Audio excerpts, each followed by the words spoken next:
All You right, know, I we realize we are. still haven't figured out like a way to start these things off. Should we ask like a trivia question? Like, Uh, how old were you when you got your first bicycle? And how old were you when you destroyed your first bicycle by running over a pothole that was too large and landing on your head and your family being really concerned and you didn't get taken to the hospital because you come from kind of a rural part of the country and that's not yeah. really what the protocol was at the time? Do you think that's relatable? Uh, probably fairly. Yeah. And like instead of going to the hospital, you get the old just walk it off, and maybe they Yeah. give you like a rag doused in whiskey and say bite down on it. Yeah. Yeah, Wait, what? What kind of hospital do you go to, son? a field Like, hospital in the Civil War. oh, how old are you? Jeez. Okay. I'm almost as old as the Pentateuch, which is what we're Oh, talking about today. that is indeed what we're talking about today. Welcome back, everyone, to the channel that has no name.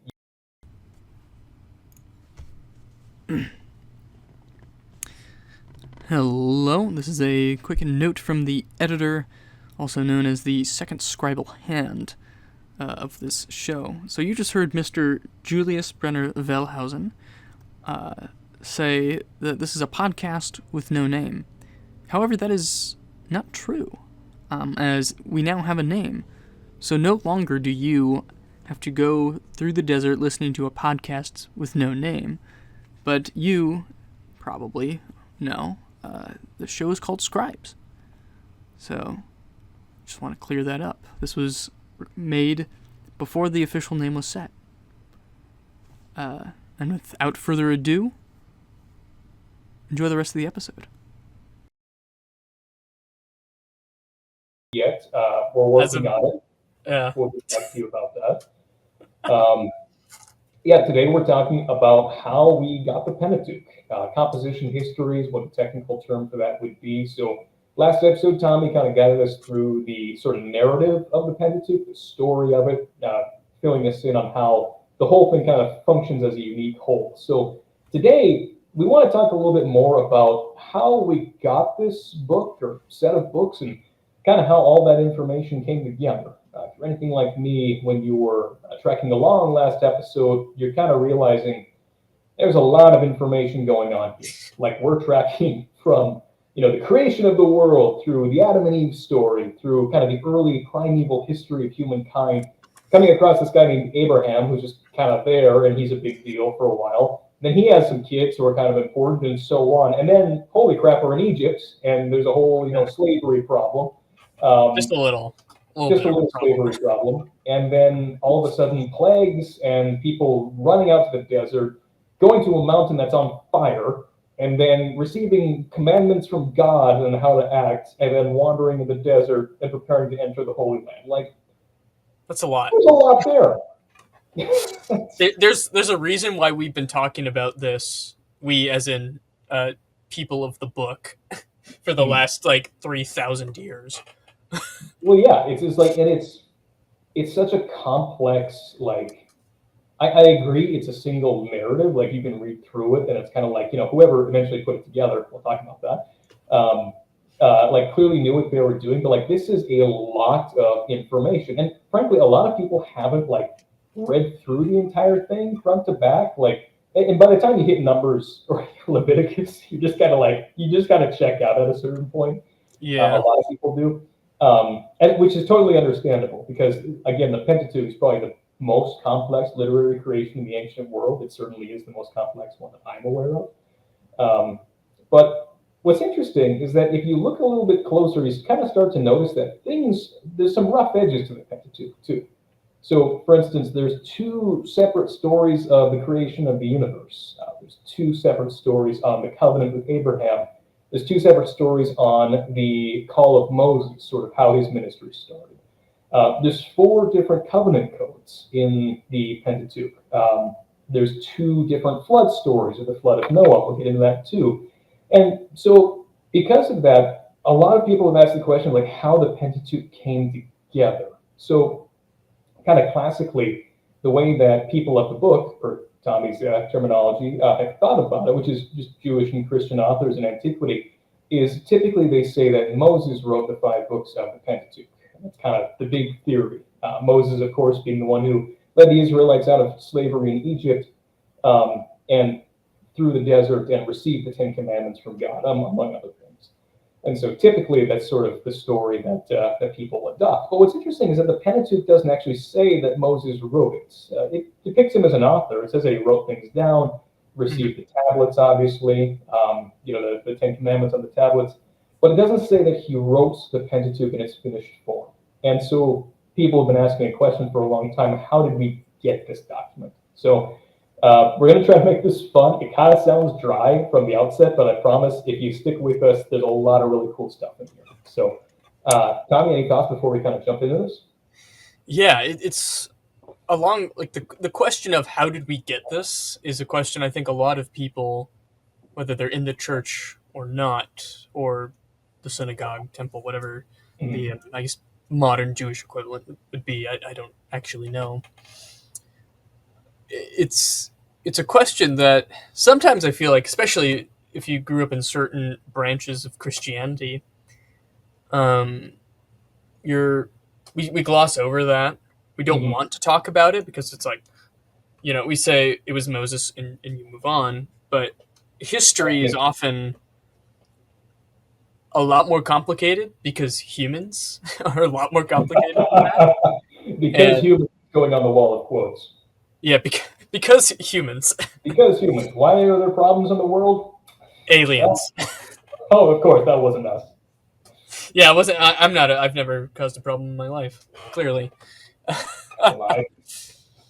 But yeah, it's a question that I think is worthwhile to ultimately explore, and it is interesting. Like, even though, like, I'm more naturally inclined to talk about the biblical text as a whole in its final form. That's what I like to focus on.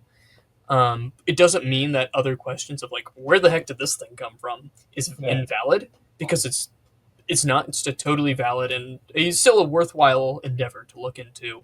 And there's so many people have different thoughts.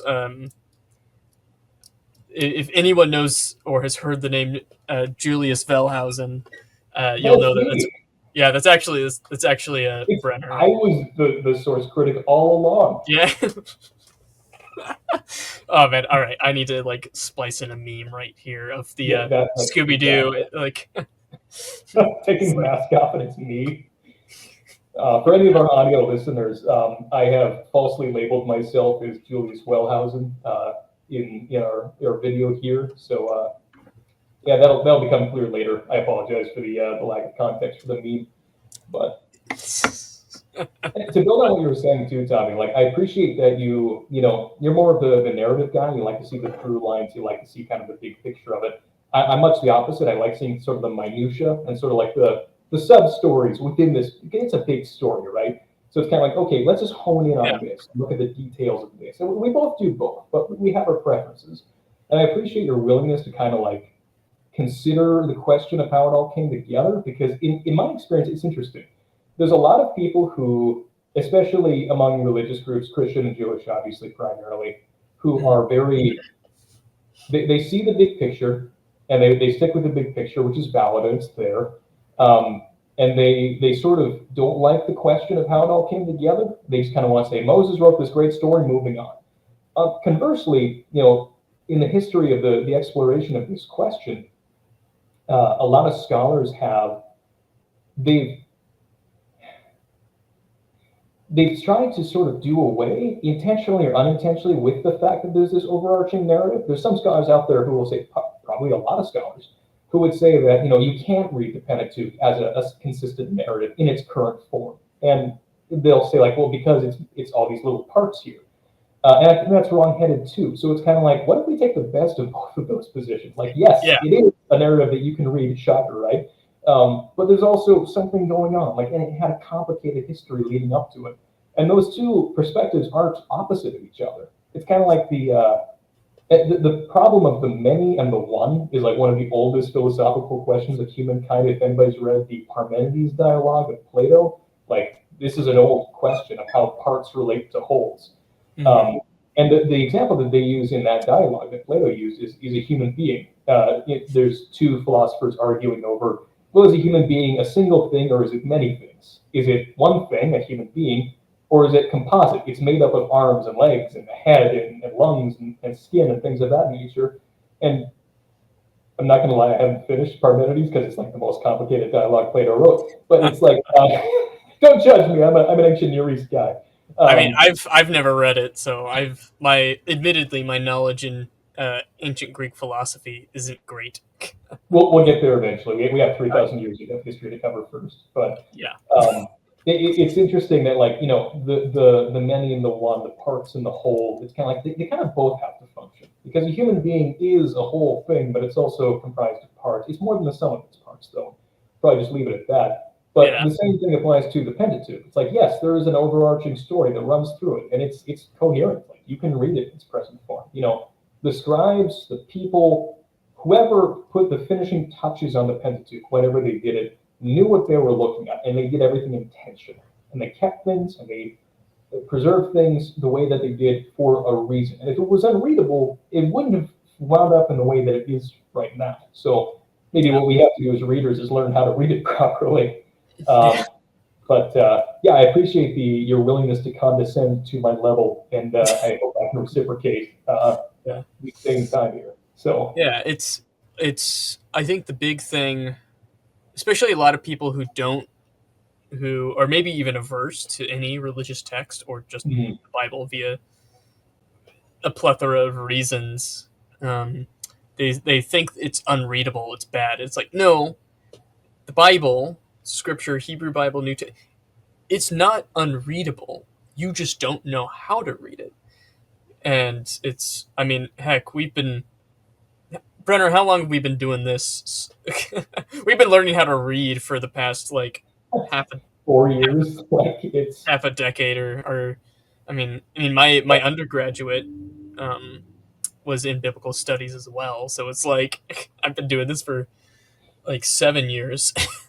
Yeah, well, it's a great point. Like, learning how to read the Bible, we kind of have this assumption, I think, especially in kind of low church Christianity. Like, I have a background in evangelicalism, and As do I. that's just sort of like we pick up the Bible and we assume we're able to sort of understand everything that's going on there. And I get where that comes from, and I don't think it's necessarily a bad thing. But I also think, like, look, this was written in a culture very differently from ours, and if we take all of our cultural assumptions into it, we got to have a whole episode on that. Oh yeah, We're going to miss some things, for better or for worse. Christians do this, atheists do this, I mean, anyone does it. But the same thing is true of, like, you know, I heard a talk on, like, Australian Aboriginal theology, if you will, or mythology, whatever you want to call it, religion. And I kind of realized as I was hearing about it, and it wasn't a written text, it was an oral story, but it's like, I don't have the context to understand what's going on here. It's kind of like, I don't know how to read this story. I'm missing something. And the Bible is kind of the same. The good news is we have a lot of resources to help people figure out how to be able to read the Bible. And hopefully this show is one of those resources too. But I like that you said that, like, you just have to learn how to read again. And it takes a long time sometimes. yeah, and it's funny. It goes the same with literally any text. You need to learn how to read it. Like, for example, and we'll get into the main meat and potatoes, I swear. But for example, Mere Christianity. So C.S. Lewis is probably one of my all-time favorite authors. And when you read, when you understand that Mere Christianity was actually, it's a transcription of a bunch of different radio talks, and then later compiled during the London Blitz. Like, you read it and you look at it differently, and it gives a window into what the heck was going on and what was in the minds, what was in the minds of the general people in England in the 40s, and where Lewis's heart was at, and what he wanted to communicate. So, understanding the context of the historical context and the authorial intent. Oh boy, we might need to do an entire episode on hermeneutics and exegesis. Nobody's going to watch it, but yes, we do. Yeah, no one will watch it. because we It has 2 views, one from you and one from me. exactly, and one maybe 3 because maybe I'll be like, Mom, you should watch this. Your mom's not going to be nice enough to watch it, Tommy. She's a very nice lady. Even she's like, no, not doing that. Brody might watch it and then send us 30 pages of notes. Brody might watch it, yes, and we'll cross that bridge when we come to it. But Yeah. I think the big takeaway for the audience feel like, when you approach this ancient text, and it's especially for Christians, again, we want to approach this text and sort of read it On its own terms. Well, yeah. Well, ideally we do. I would just say for anybody approaching an ancient text, like if something doesn't make sense to you, or if something seems weird, or if something seems like kind of messed up sometimes, because there's stuff in there that's kind of like, oh my gosh, we don't do things like that at all. Yeah. Sometimes the best approach is to not just react to the text, it's to think about it and ideally find resources on it. Like, what does this mean? And unfortunately, there's a lot of bad resources out there too. And it's hard to like say, this is good and that is bad. There's a lot of people who just put intentionally bad stuff out there. And there's some people who are genuinely trying to help who just sort of end up muddying the water too.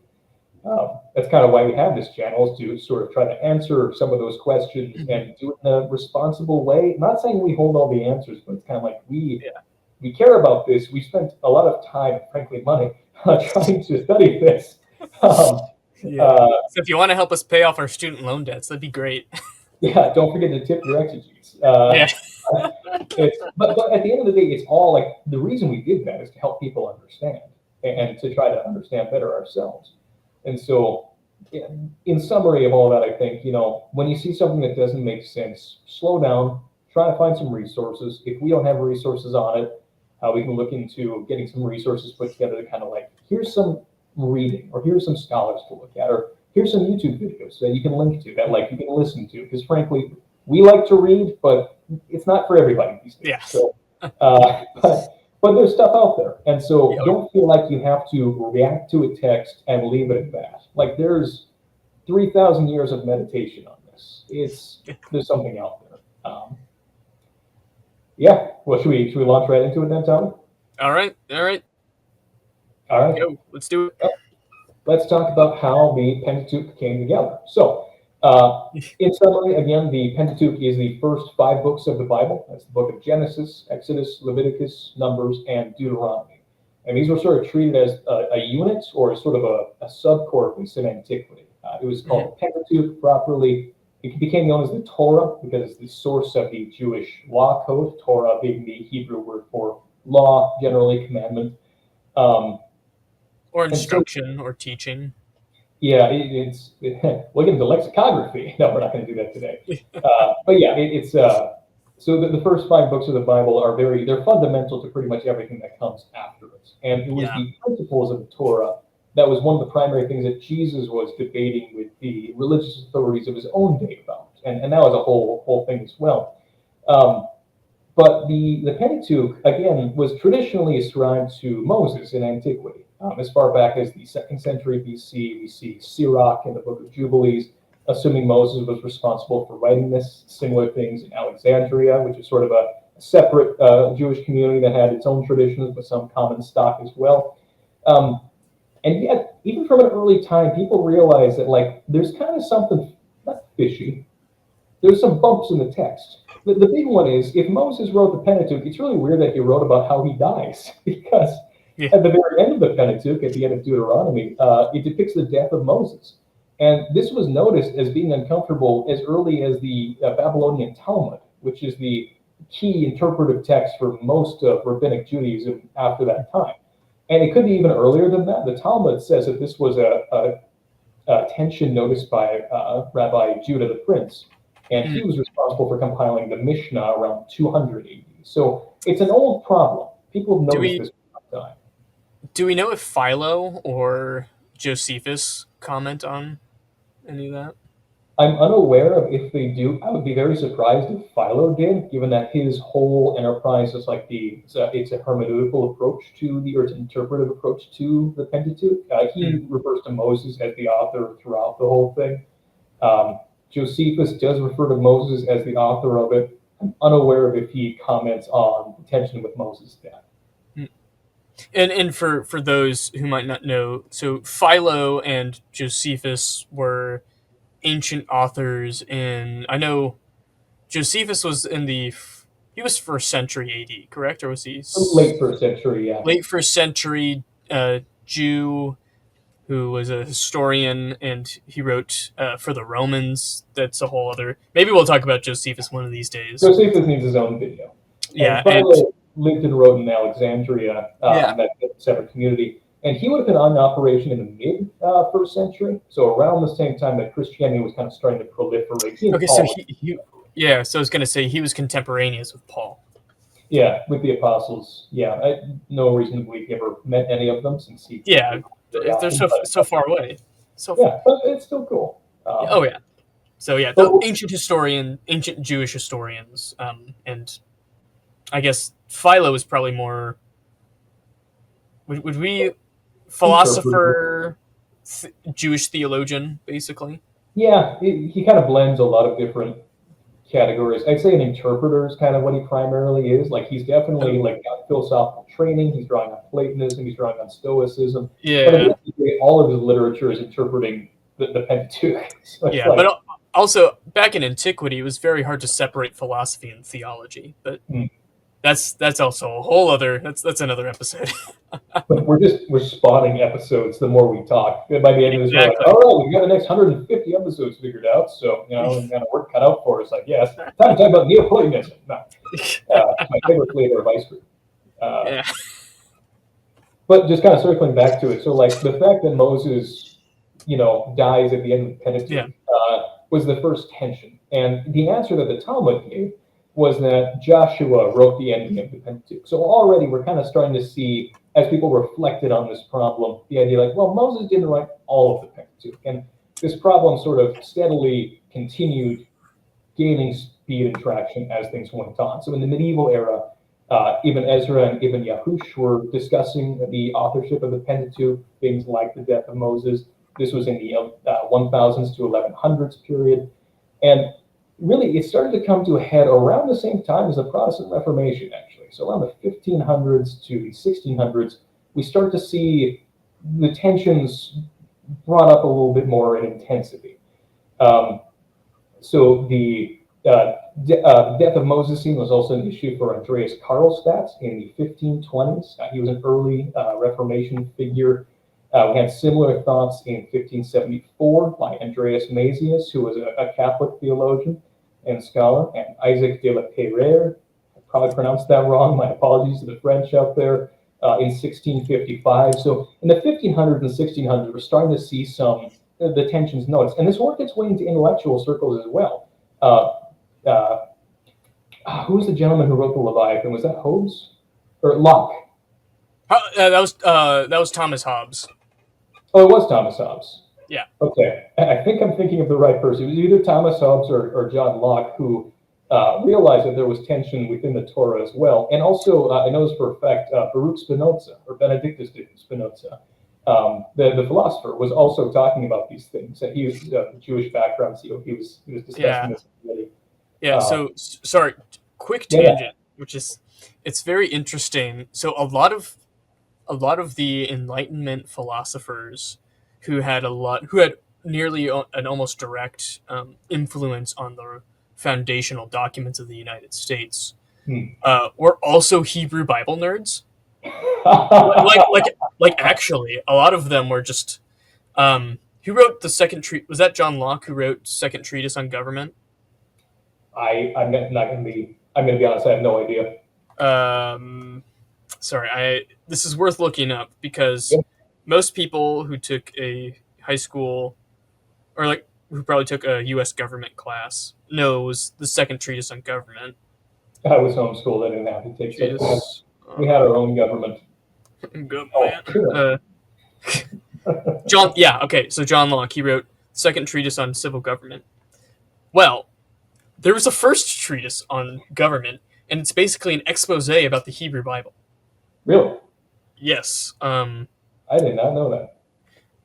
Yeah. So a lot of people were talking about the Hebrew Bible during the Enlightenment more than people would probably think, especially as government ideas were starting to come up. But that's a whole other episode. Yeah, we're not diving into that one today. That'll be too much. Yes. But even So, like Isaac Newton wrote like his esoteric works on the Temple of Solomon, his geometry, and like oh yeah, during this period you have like the surge of science, and people are kind of negotiating that with their sort of religious heritage too. So yeah, it's hard to ignore. It's kind of like this is the literature you have access to. Your church did it, your school did it, and so it kind of makes sense. But we're starting to see, that problem of Mosaic authorship creep into even public intellectual life with Locke, with Spinoza. And so from there, it only gets more intense. And really, it hits a point in 1678 with a French priest named Richard Simon, who wrote a book called Histoire Critique, which again mispronounced because French. And this was the first real attempt to sort of map out the Pentateuchal, the composition of the Pentateuch. And the reaction was bad because Richard Simon was exiled, probably kicked out of his order. I don't know that for sure. And his book was destroyed. So the reaction chat boys was quite bad, but that didn't stop anything because the theory or the problem kept gaining momentum. And so when we enter into the 1700s, the century that a certain massive country came into being, in the 1700s, people are starting to have ideas about this too. And there were three people in the 1700s who, semi-independently of each other, came up with a theory called the proto-documentary hypothesis, or the documentary hypothesis. These were H.B. Witter, John Ostruck, and J.G. Eichhorn. And these three people, again, semi-independently of each other, realized, okay, the Pentateuch seems to have been written by more than one author, at least in the Death of Moses section of the rest of it. But they looked at the rest of it and they realized, okay, there's tensions here. Some sections exclusively use this one name for God, Elohim, which is a generic Hebrew word for deity or a spiritual being, or a God. Yet this section here exclusively uses the name Yahweh, which in Hebrew theology is the proper name of God. He's the one that is, he is. And so that was sort of the first thing that keyed people into the fact that there's something more complex going on here. So this is the time when people started to take the text and sort of pull it into different pieces and say that these pieces were written by one author and these pieces were written by another author. And later on, somebody took them and spliced them together into the Pentateuch as we now have it. And so the first big theory, which was John Ostruck's in the 1700s, had two original sources and then 10 sort of fragmentary sources that all got kind of warped into the main thread of these two sources here. And so that was sort of the earliest stage of what we would call the documentary hypothesis, which we'll get into more later. And this really picked up steam in the 1800s and the 1900s to the point where there are fewer and fewer people believing in the Moses hypothesis. And really in that period, it came down to the Moses authorship theory and the documentary hypothesis theory. There was a third one, the fragmentary hypothesis. That kind of died out early on, but it was resurrected in the 1950s, which we'll get to later. So that's sort of how we got here, a quick sketch of the past 2,000 years of ideas on it.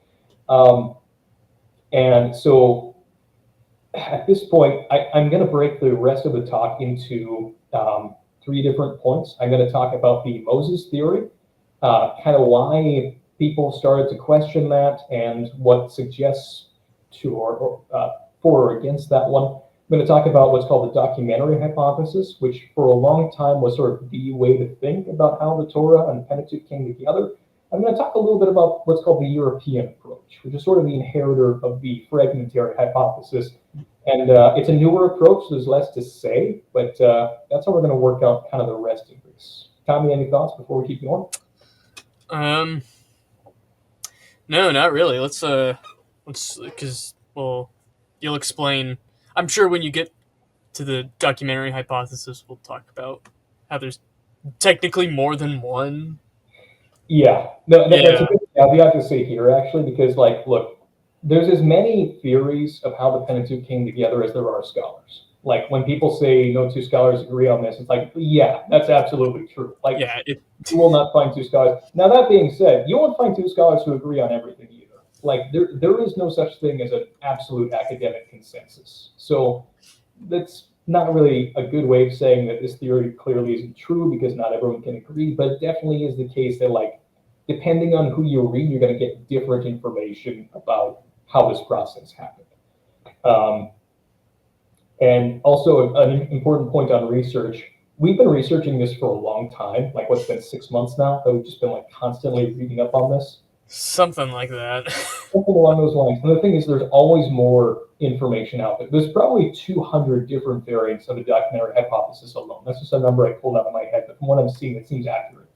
And in multiple different languages, there's German versions of the theory, French versions of the theory, Spanish versions of the theory, Italian versions of the theory, American versions of the theory, British. It's like, we could literally study this for our entire lives and probably not get through all of it, maybe. Yeah. So if you have a favorite theory out there and I didn't cover it, or if there's a book that has a really good case and I didn't cover it, it's purely because there is not time to focus on everything. So take everything I say with a grain of salt because the resources I consulted were limited. But that being said, I did my best to consult a broad range of resources with different feelings about how the Pentateuch came together, if that makes sense. Yeah, so many. There's like So much. When we started making, we were like, oh, let's do this show. It's like, oh well, best place to start was the beginning of the Bible, the Pentateuch. We're just like, it wasn't very long after we're just like, oh my gosh, why did we do this first? Idea. And whose idea was it to start with the Pentateuch, Tommy? Anyways.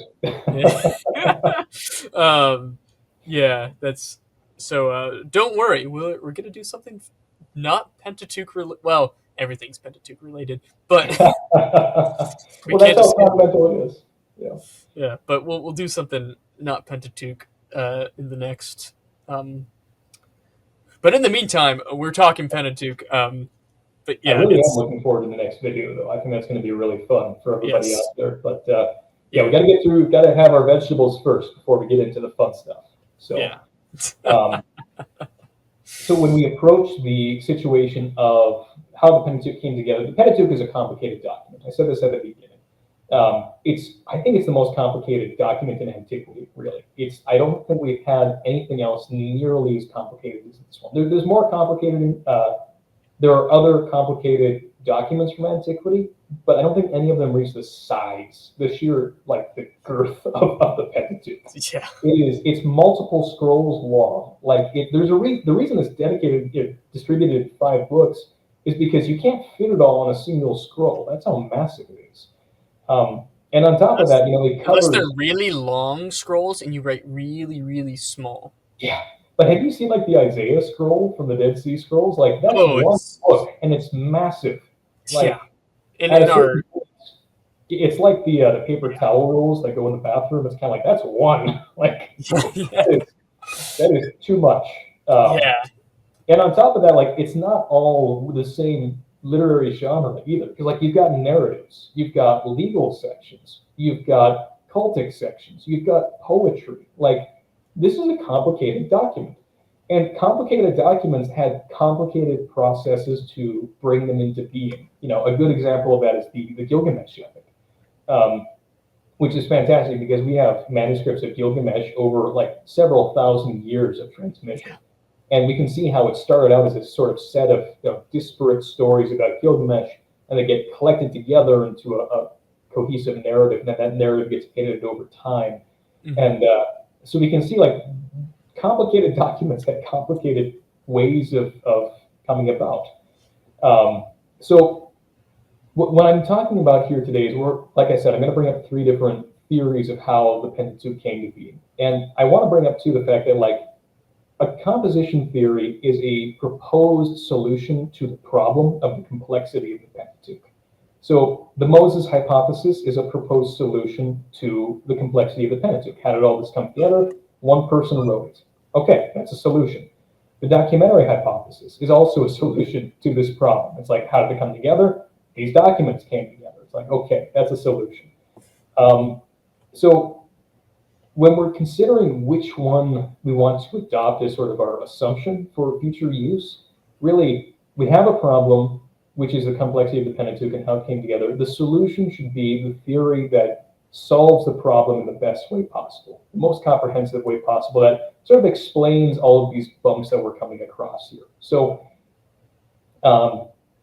some things to avoid with that are pretending, I don't want to pretend that the documentary hypothesis doesn't have problems, because it does. I don't want to pretend the fragmentary hypothesis doesn't have problems, because it does. And I don't want to pretend the Moses hypothesis doesn't have problems, because it does. These are all different ways of looking at this complicated thing and trying to understand how it came together. So I think having a little bit of hermeneutical humility is probably advisable for this. Oh yeah. With that in mind, let's talk about Moses. So the Mosaic authorship, as we kind of discussed earlier, this was the assumption in antiquity. So during the time of Jesus, most people would have assumed that Moses wrote the Pentateuch, all 5 books front to back, like these are the books of Moses. And we start seeing people definitively believing this in the Hellenistic period. Again, as early as Sirach, some of the Dead Sea Scrolls, the Book of Jubilees. This was clearly a relatively early idea. And something else I want to cover here too is because we have this long tradition of Moses as the author within Christian circles, a lot of Christians feel like if Moses didn't write the Torah or the Pentateuch, there's something wrong with that, or that sort of is an attack on their faith. And as a practicing Christian, I just kind of want to say, I don't think that's the case. Spoiler alert here, I'm going to conclude that I don't think Moses wrote the Pentateuch, and I don't think that should be something that bothers us. And a lot of times skeptics make it out to be that way, like if Moses didn't write the Pentateuch, then the Bible is invalid. And a lot of times Christians make it out that way, that if Moses didn't write it, then it's invalid for some reason. So you have to hold on to Moses being the author. And I think we just need to kind of calm down a little bit and kind of realize, it's not like that invalidates particularly anything. It just sort of makes it a little bit more obscure as to how this came to be. But one way or another, it's still our sacred inspired text, regardless of whether Moses wrote it or not. So yeah, exactly. And I think it's very important because I think because spoiler alert, I also don't think that Moses ultimately wrote the Pentateuch. I'm keen to believe that he might have written some portions, or maybe an oral thing that he passed down. I don't think that he's not involved, but I don't think as we have it now, it's because it says that Moses wrote something down. I mean, but I don't ultimately think that he wrote it. First draft, it was a banger, and I think that's a little unrealistic. That's a little too closer to the golden tablets from heaven, and history is a lot more messy. Humans are a lot more messy, and so to just read Samuel and Kings if you want to know about human messiness. Goodness gracious, the Bible doesn't shy away from that. And so I think it's okay to be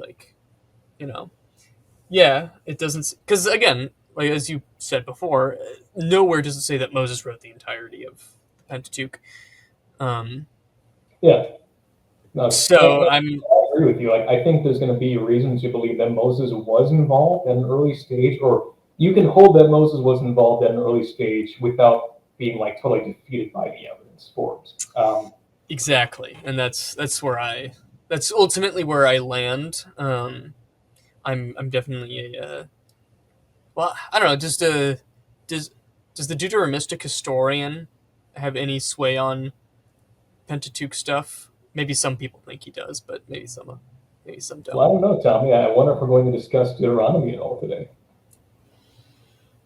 Actually, because when I think of Deuteromistic historian, I usually think it's Joshua, Judges, that kind of.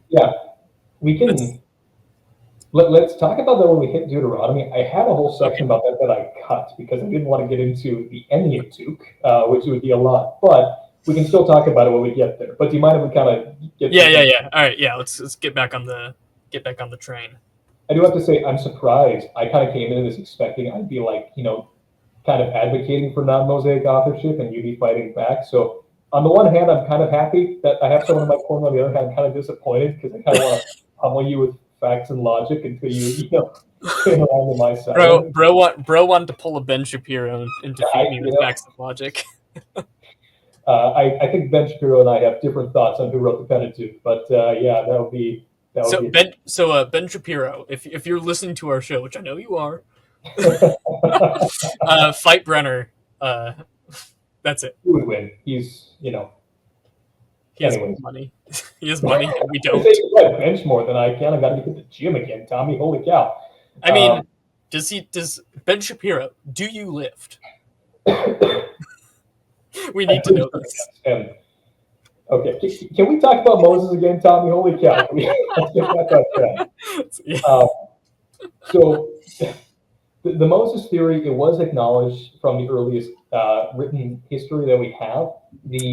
The primary issue with that is the earliest written attestation to Mosaic authorship does come quite a while after the Pentateuch was composed, whether you take an early date for that or a late date. So again, we're talking the Hellenistic period. We're talking, early 4th century BC onwards with literary, references to Moses as the author showing up around 200 BC. The tradition is probably older than that because it's already showing up in different areas of the world. But it's not like we have people in, monarchic Israel saying, hey, Moses wrote this, right? It's relatively late that we start seeing this show up. And it's actually very important that when the Torah does start playing a role, the Pentateuch does start playing a role in the historical books of Israel, that's in the book of Ezra, where Ezra has the Pentateuch or some form of it. Authorship isn't ascribed to Moses. Their authorship isn't discussed at all, actually. So it's interesting, but it isn't decisive, the fact that most of the ancients believed Moses wrote. So that's one thing to take into account. And it seems that the reason Moses was presumed to be the author, there was a couple of reasons. I mean, one, he was a recipient of divine revelation at Sinai. So he was the one who received the 10 Commandments from God. And so it's kind of like, okay, who better to write the Pentateuch? On top of that, which Tommy alluded to earlier, he was associated with writing things down in the Pentateuch. He writes down documents several times. There's like the Sefer Torah and Sefer Berit. So there's Moses depicted as an author, and in Sirach, actually, which is one of those early references to Moses, Sirach references when Moses writes the Book of the Covenant, and Sirach assumes this is the whole Pentateuch. So he kind of takes this reference to Moses writing something and says, hey, this is the whole Pentateuch that Moses wrote. And you can kind of see how it got elaborated from there. And again, I think it's totally fine to ascribe the beginning of this process to Moses, but I think there's some problems with the idea that Moses wrote the whole thing. And again, those problems, it's okay for Christians. We don't have to conclude on Mosaic authorship. But pretty much every argument I've actually heard in favor of Moses writing the Pentateuch has actually been a shoot down of alternative theories. So a lot of people will say, well, the documentary hypothesis fails, therefore Moses wrote the Pentateuch. And it's kind of like, well, hold on. Not exactly how that works. It's like, yeah, if the documentary hypothesis fails, maybe Moses wrote it, but it doesn't mean that he did. It could have been the fragmentary hypothesis or the European approach or something else. Mm-hmm. It doesn't automatically make him the author if the alternatives fail. And it's also important to notice, too, that a lot of books in antiquity, especially back in that time period, didn't really have descriptions of authorship. It was actually really rare in the ancient Near East to have an author mentioned in a text. There's a couple examples of that, but most of the time books were anonymous because the author really didn't matter. It's more about the community that it's serving, the function that's serving in that community, rather than who actually wrote the text itself down. Again, there are exceptions to that, like the Mesopotamian Song of Era and Isham, I believe, states its author at the end of it, but that's the exception rather than the rule. Yeah. So, like, for instance, like the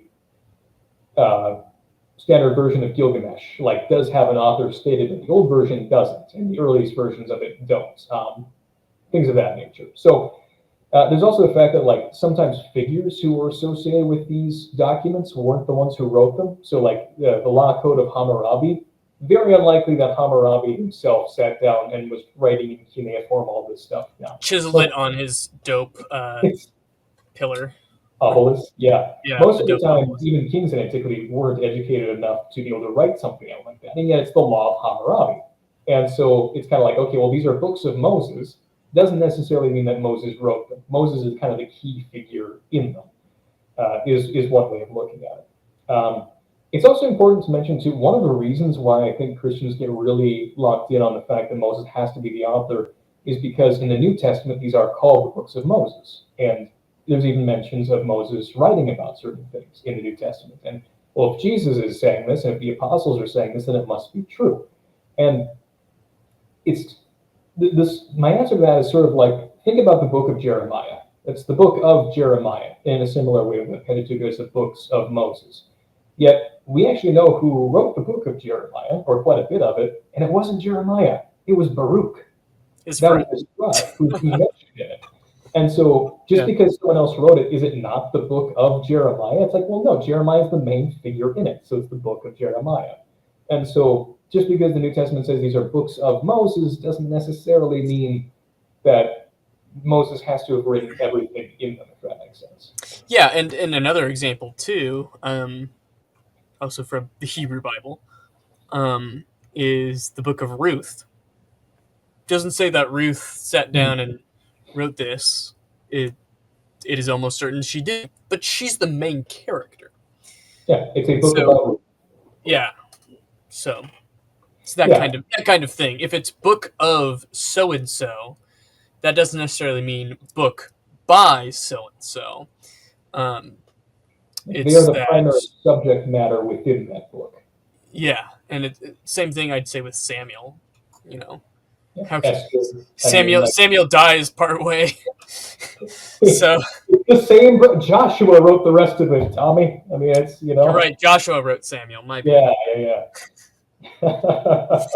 He came back and he's like, I'm gonna write a banger real quick. You know that meme where it's the like guy writing, it's like everything's on fire because like what he's writing is just so good.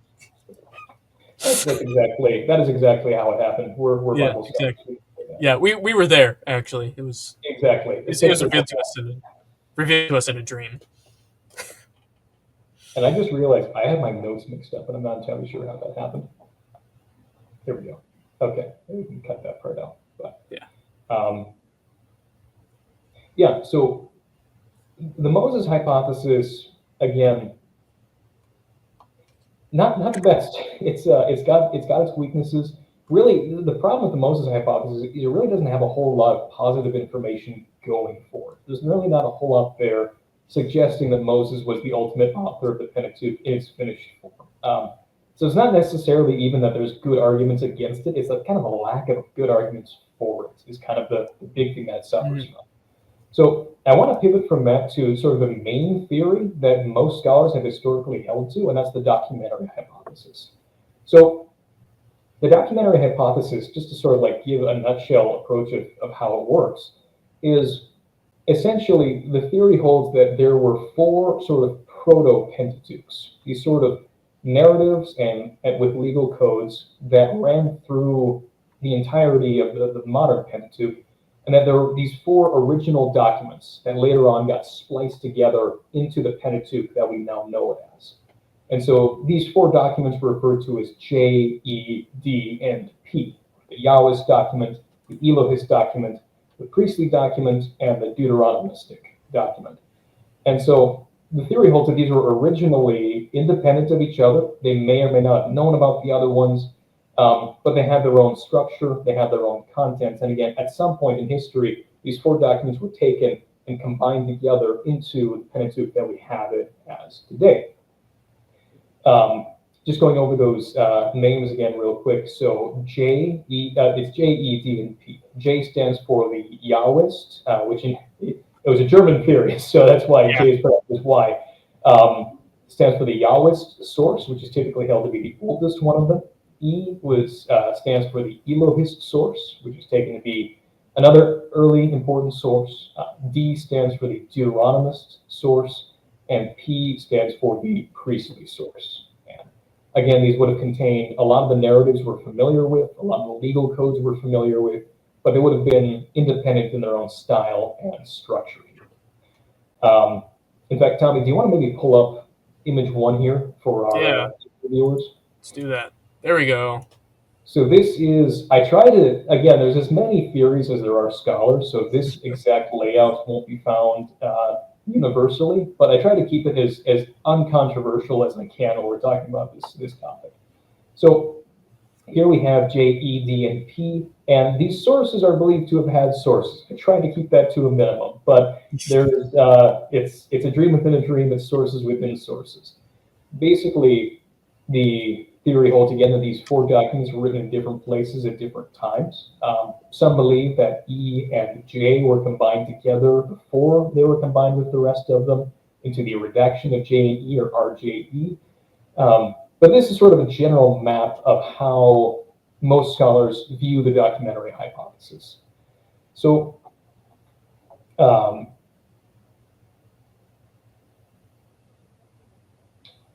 yeah, let's talk a little bit more about the documents themselves and sort of how they were characterized and sort of what separates them from each other. So the Yahwist document is typically held to be the earliest document. Typically, it's said to have been written in the southern kingdom of Israel after the divided monarchy, typically in the reign of King Rehoboam or a little bit after. So it's a Judahite document, a Judean document.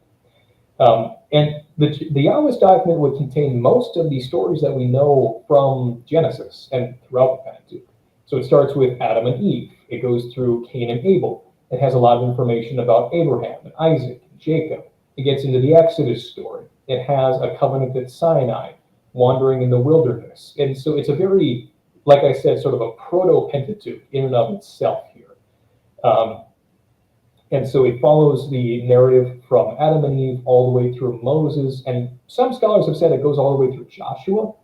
I'm not going to chase that rabbit hole down because to say, Frank Moorcross, I think it was, thought it goes through Judges, and Richard Elliott Friedman thinks it goes all the way through Second Kings, or at least Samuel. Yeah. So we're not going to do that. We're going to focus on the Pentateuch here. But that's kind of the scope of the Yahwist document. Like I said, it's typically assumed to have been written in the southern kingdom around the time of King Rehoboam. And it was designed apparently as sort of an epic that strings together the identifying features of who the Israelites were as a people there. And so the narratives and the legal sections were both important for that. So the characteristics of the Yahwist source that typically stand out are, well, number one, if you can't tell, it likes to use the name Yahweh for God. Mm-hmm. And it's pretty universal between these sources, but what's interesting, and we'll get to this more in the priestly document, is that the Yahwist source refers to God by the name of Yahweh throughout the entire history. In the Adam and Eve story, he's Yahweh God, Yahweh Elohim. He calls himself Yahweh when he talks to Abraham. He calls himself Yahweh in the Cain and Abel story. This is pretty much the only way that the Yahwist refers to him as. That's not the only defining characteristic, but that is a big one that kind of earned its name. Also, the Yahweh source likes etiologies. So anytime you see a story in Genesis that sort of says, and this is why this is called this, or and this is why the people of this place do this thing, that's probably the Yahwist's work. Trying to think of a good example of that one right now. You come across it more often than you think, where it's kind of like, because of this action by Jacob, this place is called by this name, like the naming of Bethel. Yeah, as it is to this very day. As it is to this very day. Most of those, not all of them, are typically ascribed to the Yahwist. Yeah, because it's very much signifying the reader, saying, "Dear reader, we're looking back to, for lack of a better phrase, antiquity or word." And it's like, oh, Jacob went to this place and he called it Bethel because he saw the heavenly escalator or whatever. Or I guess probably a ramp. At the house of God, though. Yeah. He's like, oh, I've seen God. Bethel.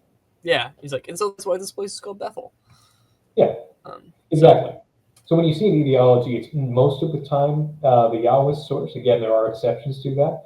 The Yahwist also focuses more on family dynamics and family religion. So it has a very anthropomorphic view of God.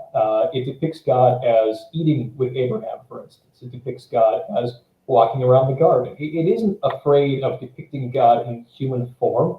Whether it believed that God had a physical form is unlikely, or at least ambiguous, but it's fine depicting God in humanoid forms for narrative's sake. And we'll see the other sources don't like that as much as the Yahwist did, but the Yahwist is fine with it.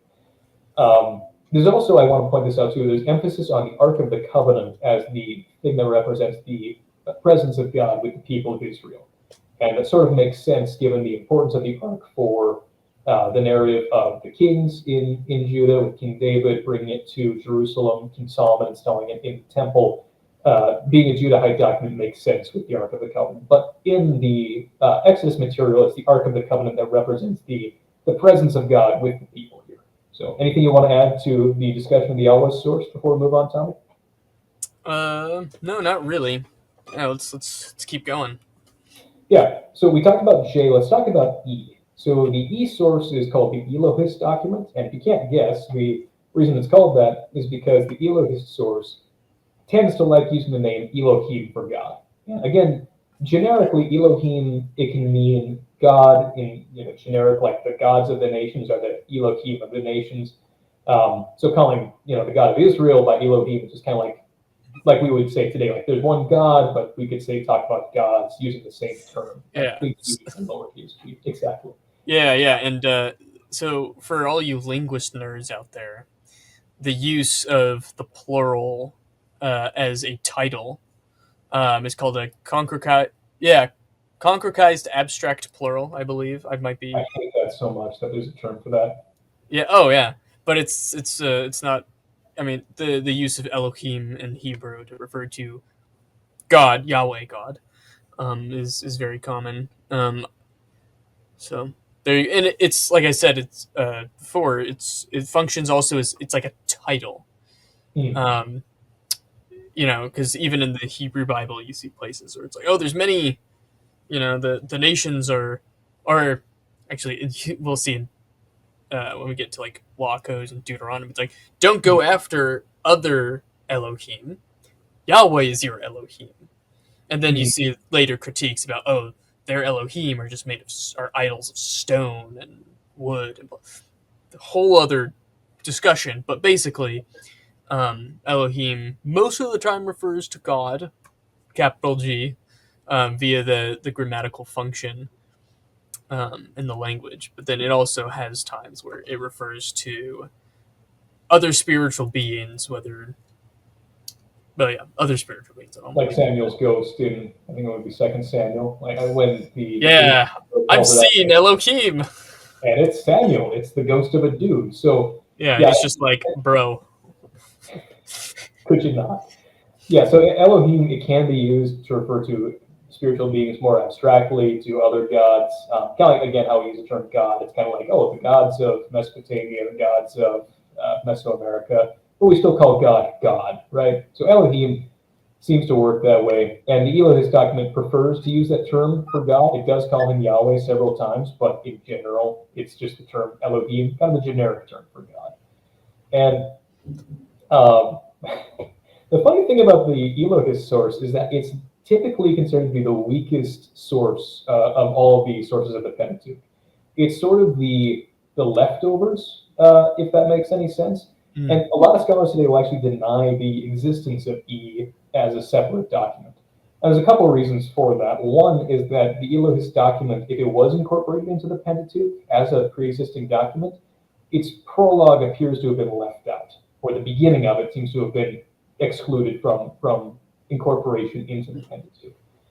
It just sort of starts spontaneously, kind of with a rough beginning. So a lot of scholars think that there's a lost beginning to the Elohist source.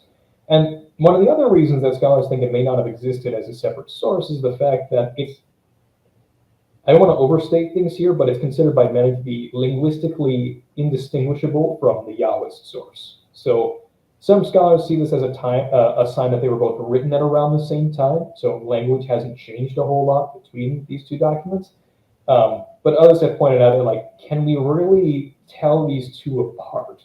Because when you look at like the priestly document, the priestly material is linguistically distinct from the Yahwist material, for instance. But the Yahwist and the Elohist material is very hard to distinguish between on stylistic grounds. It's virtually impossible, actually. So a lot of scholars today are arguing that E and J weren't originally separate, that they were, well, there's a lot of explanations for that. But I want to keep talking about E as if it existed just for the sake of simplicity without getting into too many rabbit holes here. But it is interesting all the same. So, like I said, there was no beginning preserved. It is worth noting that other editors and redactors through history have at times excluded prologues and beginnings of stories that they've worked on. So, for instance, when Tatian took the 4 Gospels of the New Testament and wrote them all into a single narrative, he left out the beginning of Matthew and he left out the beginning of Luke. He starts with John's beginning and then moves to Mark's beginning. But the entire first part of Matthew and Luke are just gone. So, we know it's entirely possible that he just had its beginning lopped off, but at the same time, it does weaken the case that the Elohist document existed as its own source. So something to consider. And some of our favorite stories from the Pentateuch do belong to the E source, though. So, for instance, the Binding of Isaac story is thought to belong to E. The Balaam cycle, too, from Numbers, is also thought to be Elohist in nature. So that's very interesting. The characteristics of the Elohist source are that it has a very exalted view of Moses. Anytime you see Moses being exalted to sort of a semi-divine status is probably Elohist material. It's Elohist material where God says, I'm going to make you like a god to Pharaoh, like very exalted view of Moses. Yeah. There's a very exalted view of prophecy as well. Moses is called a prophet. Abraham is called a prophet in E material. There's an emphasis on divine dreams and divine messengers. When the angel of the Lord shows up to talk to people, it's usually in the Elohist documents. Think of the story of Balaam's donkey, for instance. When the angel of the Lord shows up and speaks to the animal, that's in the E source. And it also places greater emphasis on the tent of meeting for God's presence. So in E material, it's less interested in the Ark of the Covenant and more interested in the tent of meeting. Was that? So is it? Would you say it's more interested? So you have the tabernacle.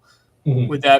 Would they maybe go a step above that and focus on God's presence with His people being a big deal, or is it more tabernacle / maybe, because I know people think that some of these sources carry on past Pentateuch. To like temple theology, is that kind of a big deal for E? We'll talk about that more with P, but temple theology itself really doesn't seem to be very present in E, which kind of makes sense because most scholars who believe in the existence of E would say that it was written in northern Israel. So remember again, the temple was built in southern Israel. Most believe that this was a northern Israelite document, and most see it as the northern equivalent of the J source. So again, for anybody who's unaware, the kingdom of Israel had 3 kings before it split in half very violently, north to south. So the southern kingdom was ruled by the descendants of King David, and they had the temple of God at Jerusalem. The northern kingdom, on the other hand, didn't fare so well for multiple reasons. They had 7 regicides, 7 different changes in power structure, and they didn't have a centralized temple of Yahweh like the southern kingdom did. So as far as the time of when it was written, it's typically assumed to be a northern document. It's also typically dated to around the time of Jeroboam I, who was the man who led to the split between the northern and the southern kingdom. So he's the rival of King Solomon's son Rehoboam, which is funny because they're somewhat similar names. But what's interesting is one of the interesting things that scholars like Richard Elliott Friedman have noted is that the Elohist source is the source that contains the primary information on the golden calf episode, where Moses comes down from the mountain and realizes Aaron's built a golden calf, and people are worshiping it. Tommy, do you know of anybody else in history who built golden calves and told people to worship them? Jeroboam, the first king of the northern kingdom of Israel. So, and he didn't make just one. He made 2. 2. So most scholars, again, who believe in the Elohist document would say that this was a northern Israelite document written by sort of normative Yahwists. These are people who believe in the worship of Yahweh as the one true God, they're living under Jeroboam, and they don't like the golden calf. And so for Yeah. them, the golden calf story was very important because it's sort of a parallel to what was going on in their own day with these golden calves that people were being told to worship. So I think that's very interesting. And what's also interesting is that a lot of scholars have identified the origin of the Elokist document. Again, this is primarily Richard L. Friedman with Shechem, which is also where the tent of meeting was said to have been last located. So that can explain why that shows up so frequently in the Elokist source as the sort of presence of God. Is you have these northern Shechemite scribes and priests who are trying to struggle against the sort of greater cultic ideas of Jeroboam and his dynasty, and sort of emphasizing the presence of God in a way that is associated with Shechem, with the tent of meeting being there. So that's kind of the rundown on the Elokist source. Tommy, any other comments you want to make before we move on? No, I think let's because I have some questions, but it's regarding after, and it's actually more specific to Wellhausen. Okay. And how actually I think some people I think, especially the early German scholars who hopped aboard the documentary hypothesis train. And I don't know if maybe some critical scholars now think this way, but it's a question more regarding that, and we'll talk about that once you're done talking about Wellhausen. Okay, cool. It's also worth noting that a lot of scholars, again, think that the J source and the E source got edited together at some points. Probably after the Assyrian destruction of the northern kingdoms, typically when this is dated. So you have all the Yahweh loyal northern kingdom Israelites coming south, and so you have the E source and the J source brought into each other's orbit and then sort of negotiated together to sort of provide a united identity. Because if they remain separate, you kind of have these like northern Israelite expatriates who have their Elohist document to tell them who they are, and you have your southern Israelite people who have their Yahwist document to tell them who they are. And so a lot of scholars think that these two came to be edited together into a single document sometime after the fall of the northern kingdom to kind of give people the sense of common identity. That's worth bringing up anyways. But from there, we're going to go on to the priestly source. So the priestly source is historically has been thought to be the latest of the four sources to be written. More recent research is indicating it's actually earlier than we thought. But it's very important all the same. So the priestly source starts with the creation story of Genesis 1.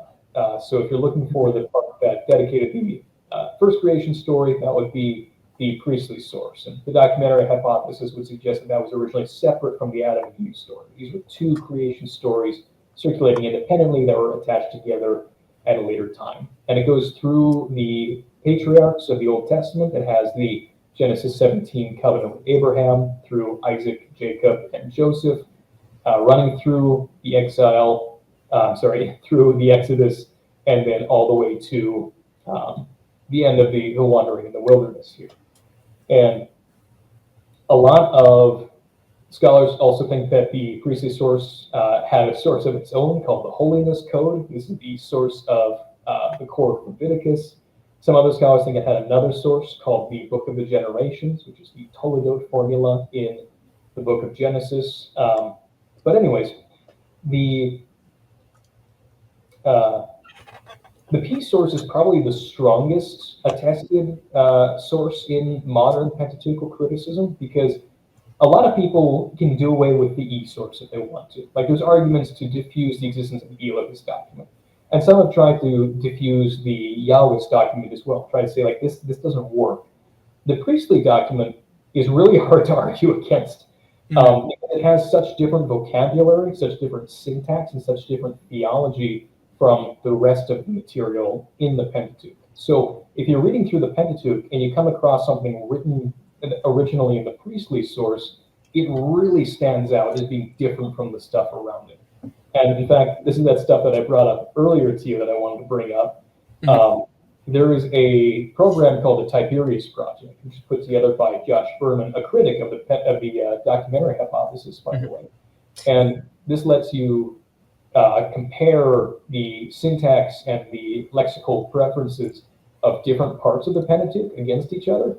And And we'll try to have that link down below. So Brenner, you'll have to oh, of send me course, yeah, because you'll have to send me a link to that, and then absolutely. No, we'll make we'll sure link to it's that. yeah. I'll even see if I can link to the actual study that I did. But what I did Oh is yeah. using that tool, I selected all the material I typically identified as the Yahweh source in the book of Genesis, and all the material identified as the priestly source in Genesis. And I had the computer come up with what the probability was that these were written by two different authors. Do you want to know what the probability was based on style alone? Hmm. Came back at a 90% probability that the Yahweh's material and the priestly material were written by two different authors. So, Interesting. Okay. and Interesting. even by people who adopt the European approach, which we'll talk about later, the priestly source is still something that they talk about P, like as being an actual document or source or redacted layer. Like this material is very distinctive. So P is very important. And the P material places great emphasis on priestly concerns. That's the name of it. Yeah. So it's a lot of the sacrificial material that you'll read about, or the cultic material you read about in the Pentateuch, finds its origins in P. P also portrays Aaron as being a very important figure, and Aaron's descendants being very important people. Interesting. That helps Okay. us key into perhaps who may have written it. Because the descendants of Aaron specifically, Aaron and Levites, became very important during the Second Temple period because they were the ones primarily involved in the reformation of Ezra. Ezra himself was an Aaronid Levite. And so this may have been related to the people who wrote the priestly document who were also involved in the reformation of Ezra. So very important stuff going on there.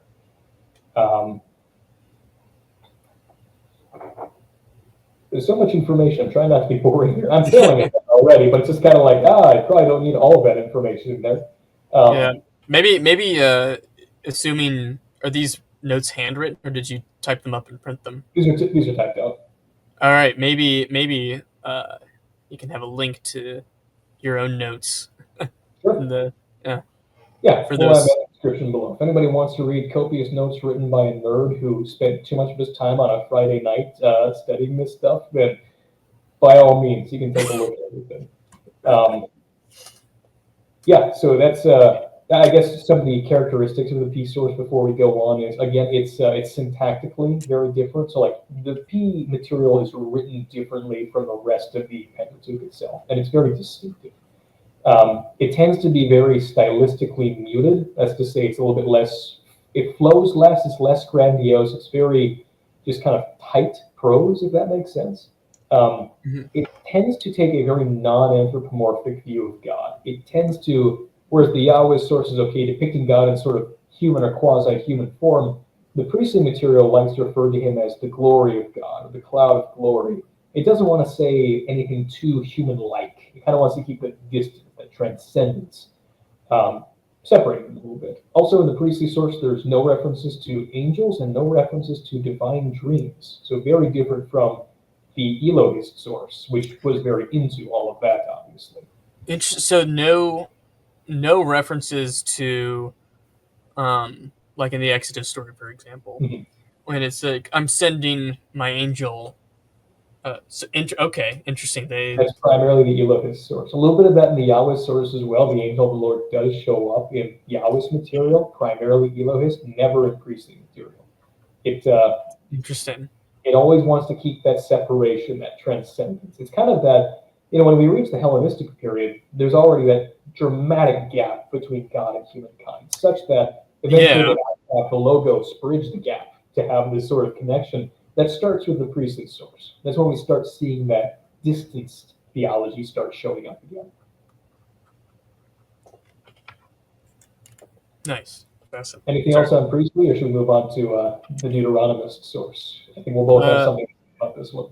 Yeah. So I'll talk about when I'll bring up something when we finish the Deuteronomistic dude, the Deuteronomy dude. That's what we're gonna call him. That's actually what the D source is. It's Deuteronomy dude.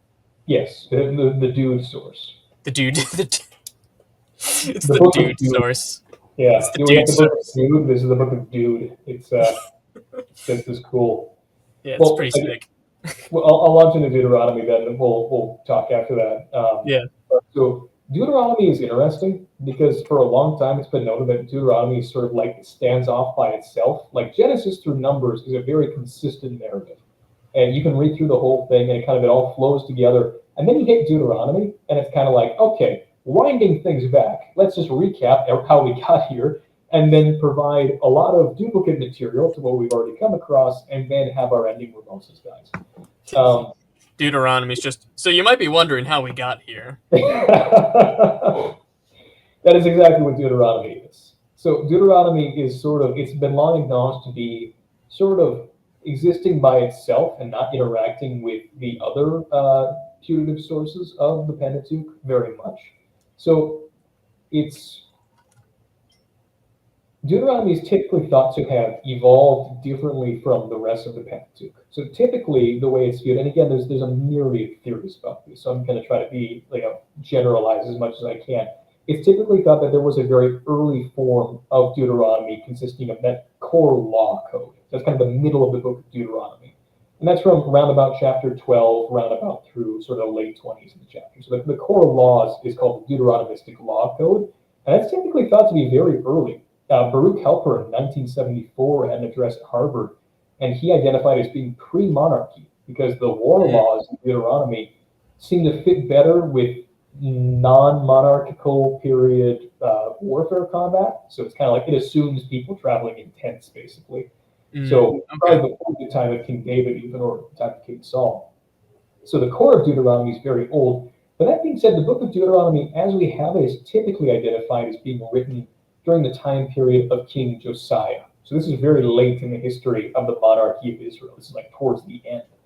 I believe it was Josiah's great-grandson who was the last standing king of Israel before the Babylonian exile. So not long at all before then. So although the core is very, very ancient, the form of Deuteronomy that we find it in is one of the later documents that we have. Now again, there's nothing wrong with the document being late. It doesn't make it less inspired, less interesting. It's just late. Yeah, it's final form versus the core of the content, and this is, and I'm sure we'll maybe when we finish discussing JDEP, we can get into, or maybe this would be better just later in general talking about how those of like practicing Christians, practicing Jews can reconcile, and that we don't necessarily need to be afraid. Or like, or my faith is destroyed. Richard Dawkins wins. I've seen the chat, boys. It's late, so we're screwed. I mean, and cards on the table. I'm not fully convinced of necessarily late, but I also, this is not necessarily my area of study, so I don't necessarily think of dating a final composition. I just think, here's what I have. I want to read it, but yeah. Continue. Sorry. Yeah, no, I think it's a very important point. It's kind of like, look, we could have had all of this written like in this final form in like 10 AD, and it would have been fine. Like, it shouldn't bother us very much. But a lot of people, again, something about like the idea of Moses writing it is this being a super old thing. People tend to ascribe value and authority to the oldest things, and this is a trend going back to like the Greeks. They thought like, oh, the golden age, it's the oldest age, and sort of devolved from there. And people today do the same thing because it's old, it's important. Because it's old, it's authoritative. We think this way, and the ancients thought that way too. Yeah, it's a kind of chronological fallacy, which it's funny. It goes both ways. Chronological snobbery goes to the past or to the future, and I know C.S. Lewis addresses that probably multiple times. I can't remember where exactly, but he addresses chronological snobbery. Yeah, as it's like, no, that's a fallacy. Just because it's old doesn't necessarily mean it's awesome and amazing and great. And same thing. Doesn't mean that it's awesome and crazy and great either. Yeah, exactly. Just because it's old, no, it doesn't. I mean, I think some things definitely stand more the test of time, or at least older stuff. Like the reason why we read certain books in like high school English class or whatever. Although I don't know. I think my high school English class could have used better books, but like we I didn't still want read. to read Charles Dickens. Why did I have to read David Copperfield? That's the question I'm still asking myself after all this time. Like, that book should have been left in the 1800s where it belongs. Prove me wrong. I'm It's so just much. saying. All the English majors are just you can't say Nothing that. happens in the book. It's literally, it's David Copperfield's life. Nothing happens. It's like, We should have read about the OG copper merchant. Let's be real. yeah, a biography of Anne the Seer would have been substantially more interesting, I gotta say. But he had fields of copper. Though his name probably wasn't David. But, Yeah. what were we talking about before we did this? Where are we? We talked about you were talking about The law code? how you think that ultimate final composition of Deuteronomy Yeah. was probably Josiah. So the way it's typically portrayed in most scholarly reconstructions is that Deuteronomy had sort of three stages of development. The first is that Deuteronomistic law code. That's the core. That's the really old part of it. And then at some point, probably during the reign of King Josiah, late in the history of Israel's kings, it gets closer to the form we know it as today. So some of the ending material was added. And one of the weird things about Deuteronomy is it has two beginnings. So Deuteronomy 4:45 and Deuteronomy 1:1 both sort of introduce it as like this discourse of Moses. And so most scholars think that those, like, there was the core of it, and then they added on 4:45 onwards as an original beginning and some original ending material. And then later on, there's a third stage where they added another beginning and another ending. And so that second stage, with the first beginning and the first ending to the Deuteronomistic law code, was probably during the time of King Josiah. And the cool thing about that is we may actually know the scribe responsible for it, because in the book of Kings, which tells the story of how the book of the law was found and brought to King Josiah, it mentions Hilkiah the high priest and Shaphan the scribe. So it's entirely possible that Hilkiah and Shaphan were responsible for that second stage of Deuteronomy, sort of taking this abstract law code and turning it into an actual piece of literature itself. Which is really exciting stuff. Yeah. It's also cool because that Hilkiah may or may not be the father of the prophet Jeremiah. We'll talk more about that later. Can't confirm or deny, but it's interesting all the same. Yeah, yeah. And then so that third stage of Deuteronomy is where scholars kind of disagree a lot more. So like stage one was, early time period. Stage two, we're pretty sure during Josiah's time frame. When did stage three come about? A lot of them would say during the exile, and that's probably right, because it seems to sort of have that pessimistic view of like, yeah, kings were a bad idea. So this is probably around the time that it was incorporated into the Deuteronomistic history too, which that's okay. part of the problem with Deuteronomy, because Deuteronomy is both the last book of the Pentateuch and the first book of this history that stretches all the way through Second Kings. So yeah. It gets super complicated, and that's probably the last stage when it sort of serves as the hinge points between those two sections. But it's sort of a general breakdown of the three general stages of it. Mm-hmm. So, yeah. Anything you want to add about Deuteronomy? I have some other things to say about sort of the overall redaction process, and like RJE and sort of that JEDP finished product. But anything you want to add at this point? Yeah. So something interesting that I've I read Leviticus chapter 23, and I sent you a text earlier. Yeah, I read that earlier for a devotional reading, and that chapter alone is it's covenant blessings and covenant curses. That's that entire chapter. And I was reading that, and I'm like, wait a minute. I don't like it's been a while since I've sat down and read through Leviticus. Currently in the Book of Common Prayer. That's where we're at as a time of recording. Hey,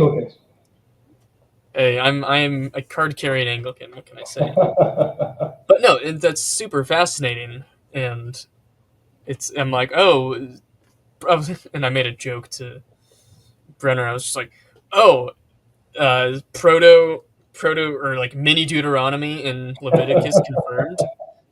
But it is interesting because like it's very parallel to Deuteronomy in that part of Leviticus. Oh yeah, so very fascinating, and I think that also shows um, that should these sources be this theory be like correct or whatever, um, it's like you see this intertwining, and I think so, and we'll get into a little bit more into this, but some scholars, they talk about here's all these pieces, and some are tempted to just say, oh, and it was just haphazardly slapped together. I want to get into this a little more because there's a very particular person who says that it was, and I wanted to almost throw my e-reader when I Really? was, because I just think that's a really dumb claim. Wow. Yeah, I really, in my mind, it's like you're not reading it correctly if you think this was haphazardly put together. Can we talk about that with we're going to get into the European approach after this, where that's the idea that these were sort of like, pearls on a string strung together? Does that sound like what he was arguing for? It was so I don't know, I'll just mention. So it was Wellhausen, and this is Oh, Wellhausen was just like, yo, here's all these pieces, and this is early in the Prolegomena to the history of Israel, Hmm. Fairly early on in the book. He's just like, I was reading this, and it's just like, wow, this like doesn't make sense. This is just slapped together like poorly, and I was just like, Wellhausen, you're wrong. You're also dead, so plus L. wow. But yeah, I'm just like I'm like, bro, I don't think you're reading this right. if you think it was haphazardly slapped together. So he was very carefully, like very clearly. One of the things to emphasize too is like whoever put these documents together. We have the graph on the screen right now. The people who did this knew what they were doing. Like, this was a very complicated, very deliberate process. Are there Yeah. bumps in the road? Sure, but like it's if they didn't need something or they thought something was excessively redundant, they could have left it out. They didn't. They included it for some reason. Yeah. So, and that's the literary person in it that says no, its final form was intentional, and I don't think like there's rhetorical devices at play that I don't think were a byproduct of just, oh man, we got to string these all together now, but a very careful and intentional, like, here are these rhetorical devices. This is an intentional thing that we're doing here. Some people will say, oh, it's just haphazardly slapped together, and so then you have these hyper competing theologies at play. And I don't think that's true. I think it's an intentionally woven together. And yeah, there are some things that's hard to reconcile, but I mean, when we're talking about God, I think talking about God is hard. Holy cow! I know it's So and I've encountered some people who like thought it was. This could be a story I'd tell you off air, but it was just being like, oh, competing theologies together, so we were allowed to disregard certain things. And oh, I see. Yeah, like, so I think that's a temptation some people have, but I think it's erroneous to say that. I wonder if even competing theologies is the right way of putting it. It's kind of like, okay, do Matthew, Mark, Luke, and John have competing theologies? It's like, well, they have different theologies. They're making different points, but like, I don't know if they ever. I don't think they're mutually. Yeah. I don't think they're mutually exclusive. I think it helps paint us a fuller picture of who God is. And again, whoever the final scribes responsible for combining J, E, D, and P, even if all of these had very different theological perceptions, which some of them did, they combined them together. Somebody found a way to reconcile all of these together somehow, and we have the product of their labor in front of us. So I think it's important to say, like, yeah, they had different emphases. And some scholars would even say that like P was written in direct, like, as an alternative to J and E. But even if that's the case, it's kind of like regardless of how that happened, the editor found a way to negotiate these things together. Yeah. So again, I'm agreeing with you that the final form of the Pentateuch still works as a continuous narrative and can be read that way. But also, I think if it was just haphazardly slung together, which I think it's a lot more deliberate than that, I think we would still have a certain amount of respect for it, because that would make it sort of this repository of tradition, this treasure chest that, like, maybe it wasn't meant to be read chronologically or in order, but if you go in and you pull out this story, pull out that story, that still has value. You just need to find how to read it again. And that seems to have been Yeah. Wellhausen's problem as Wellhausen didn't think, let me slow down and figure out how to read this. Instead, he was like, well, I'm a 19th century European. I know how to read, and sort of went into And it it was with that attitude. And it's kind of like, maybe take some time to learn how the people who wrote it read literature instead of imposing the way you think literature yeah, onto it. yeah. Man, again, we need to have an episode on hermeneutics and exegesis. I think it's important too to talk about who Julius Wellhausen was. I think we've kept the people in suspense for the I longest know, time. because I'm just like waiting to talk about Wellhausen. And I have it as my name, so it's kind of there. But basically, let me get through these next two things here real quick. I just want to talk about the redaction of it a little bit, and then we'll talk about Wellhausen, his influence, and who he was. We'll get to that in just a second here. Yeah. So I just want to talk briefly about on the graph here, right in the middle, we've got that RJE, the combined Yahwist and Elohist source. A lot of scholars have believed that before all four of them came together, these two specifically were combined into a single document. Nowadays, that's being contested. Joel Baden, who I think has the best documentary approach to the Pentateuch through a narrative lens, doesn't think that's the case. He thinks that all four of them came together in the JEDP at one time. And on top of that, there's the linguistic problem of not being able to tell J from E apart as clearly as we used to think we could.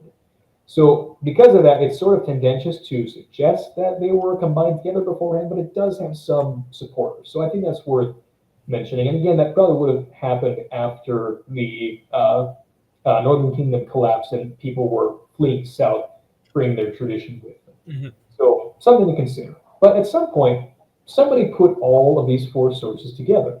The Yahwist source, the Elohist source, the priestly source, and the Deuteronomistic source were all combined together at some point to give us the Pentateuch that we now have and appreciate. And what's interesting is that a lot of modern scholarly opinions on who was responsible for this final form line up a lot with an ancient Christian conclusion on who put it into its final form as well. Would you like to guess as to who a lot of people think the final editor was, Tommy? Wasn't it? Wait, the final editor of the Pentateuch. didn't they think it was like Ezra? Ezra, exactly. Yeah. So Ezra being the gentleman who basically, after the Babylonian exile, after everything fell apart, Ezra was the person who came back and sort of led a reformation of Israelite theology and sort of united the people under the worship of Yahweh again. And a lot of people, both ancient and modern, thought that Ezra was the one who was responsible for the Pentateuch. So St. Jerome, who was responsible for translating the entirety of the Bible, most of it anyways, into Latin for the early church, he, in his introductions, says that if you want to believe Moses wrote the Pentateuch, that's fine. If you want to believe Ezra wrote the Pentateuch, that's fine too. And so we see in early Christian circles, some people were already thinking that Ezra may have been the author of it. And the modern scholars will sometimes agree with that as well. Again, Richard Elliott Friedman, I keep bringing up that name, it's just so fun to read. Friedman also believes that it was Ezra who was responsible for eventually bringing all of these together. Because think about it this way. These different documents written by different subgroups of Israel at different times with different agendas, different personalities. And to bring all of the people together under one banner was to sort of take these four constitutions and unite them into a single document. Think about it this way. Imagine the South of America, sort of the geographic South, had its own constitution, kind of what makes one an American. And then think the West Coast has its own constitution, what makes someone an American. Then the East Coast has its own constitution. And then the Midwest has its own constitution. And then crisis strikes, global disaster, World War III, whatever it is. And to bring all the people together, some genius takes all four constitutions and weaves them into a single constitution of Americanism. And that sort of brings all the people together. And equivalent to that is sort of what people suggest, scholars suggest, happened with the composition of the Pentateuch. And a lot of people thought that it was Ezra who was responsible for that. And Ezra does fit the time period pretty well. It was probably in the Persian period. We can't know for sure, but it's a very tantalizing suggestion. But whoever was responsible for bringing the Pentateuch together did an amazing job, because it was just a fantastic way of sort of uniting Israel under a single law code itself. So that probably took place during the Persian period, what most scholars would argue for. So yeah, it's also worth noting, as a final aside, if it wasn't Ezra, it was probably somebody who worked with him, because the final editor of the Pentateuch belonged to the Aramid priestly college, it would seem, and we know that Ezra, by pedigree, by virtue of his ancestry, was part of that school as well. So, anyways, that is the documentary hypothesis in more than a nutshell. Yeah, it's one of those, maybe I'm like more in line with Saint Jerome's thoughts of just like, if you want to believe one thing, that's fine. If you want to yeah, yeah, that's fine. But yeah, it's not the only theory out there. Like I said at the beginning, like these are attempts at solving the problem of the complexity of the Pentateuch. So and it's one of those. It's like, I don't know. I don't. It's not necessarily a bad one, Like, I think sometimes it does get a bad rap, and it has its own holes, just like you said before. It's not a perfect model. Yeah, none of them are perfect models. I would love to find a perfect one if anyone knows of a perfect model. Nice. But yeah, so it's. And I want to make a point too, because again, this theory gets a lot of crud thrown at it, and I just kind of want to point out something interesting, because in the course of doing research for this video, I changed my mind so many times. Like, I was like, this is a great theory. And then I was like, this doesn't work at all. And then I was like, oh, the European approach is great. And I'm like, that kind of doesn't work either. And I kind of settled on the documentary hypothesis probably being the best theory we have for a couple of reasons, but there's a big one. Can you go to slide 2 for me, Tommy? Yes, let's go. Slide 2. There we go. So what's interesting about the Pentateuch, and one of the things that made people think that there were multiple different documents involved in writing it, was the fact that we have doublets. So these are basically the same story shows up twice. I mentioned this at the beginning. There's 2 different creation stories. There's 2 different Noah's flood stories. I'll caveat that in a second. There's 2 different covenant with Abraham stories. There's 2 different call of Moses stories. And what's interesting is, and this isn't all of the stories, there's just a couple of them that I lined out here. Some of these stories betray a knowledge of each other without betraying a knowledge of their parallels or the other things linked together on these parallels. So essentially, you have a thread running through the Pentateuch, and it has beads on this thread that are all connected to each other. And you have another thread running through the Pentateuch, and it has all these beads that are connected to each other, and those 2 threads don't seem to be aware of each other necessarily.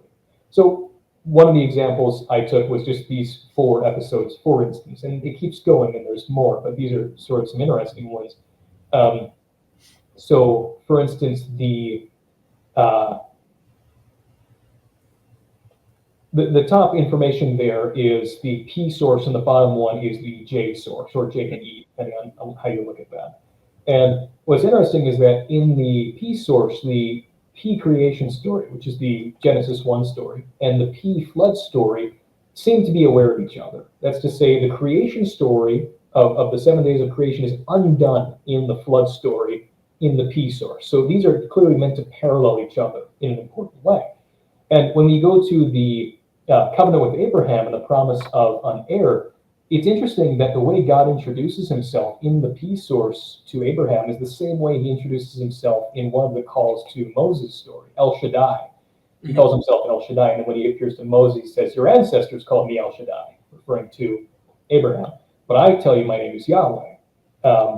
So it's interesting that those stories seem to be aware of each other as well. Whereas when you go to the Yahwist story, there are some through lines between the creation story and the Noah story that don't line up well with the P source material as well. And when you go to the covenant with Abraham in Genesis 15 and the call of Moses in Exodus 3, which again don't seem to be aware of the other covenant with Moses story, covenant with Abraham story and Moses called story. Yet they appear to be aware of each other because both of them emphasize that God is going to drive out the peoples of the land, for instance. So he says, I'm going to drive out the Canaanites, the Perizzites, and the Hivites. And then the call of Moses in Exodus 3, he says basically the same thing. A little bit of a different order there, but the same points are emphasized. So again, there's these two parallel threads telling these two parallel sets of story, and they're all familiar with each other, but the two threads don't know that the other existed, it seems. So that's really what kind of sold me on it, because you have these threads running through it that seem to be, when you disentangle them, unfamiliar with each other, and yet they're all familiar with the stories within themselves, if that makes sense.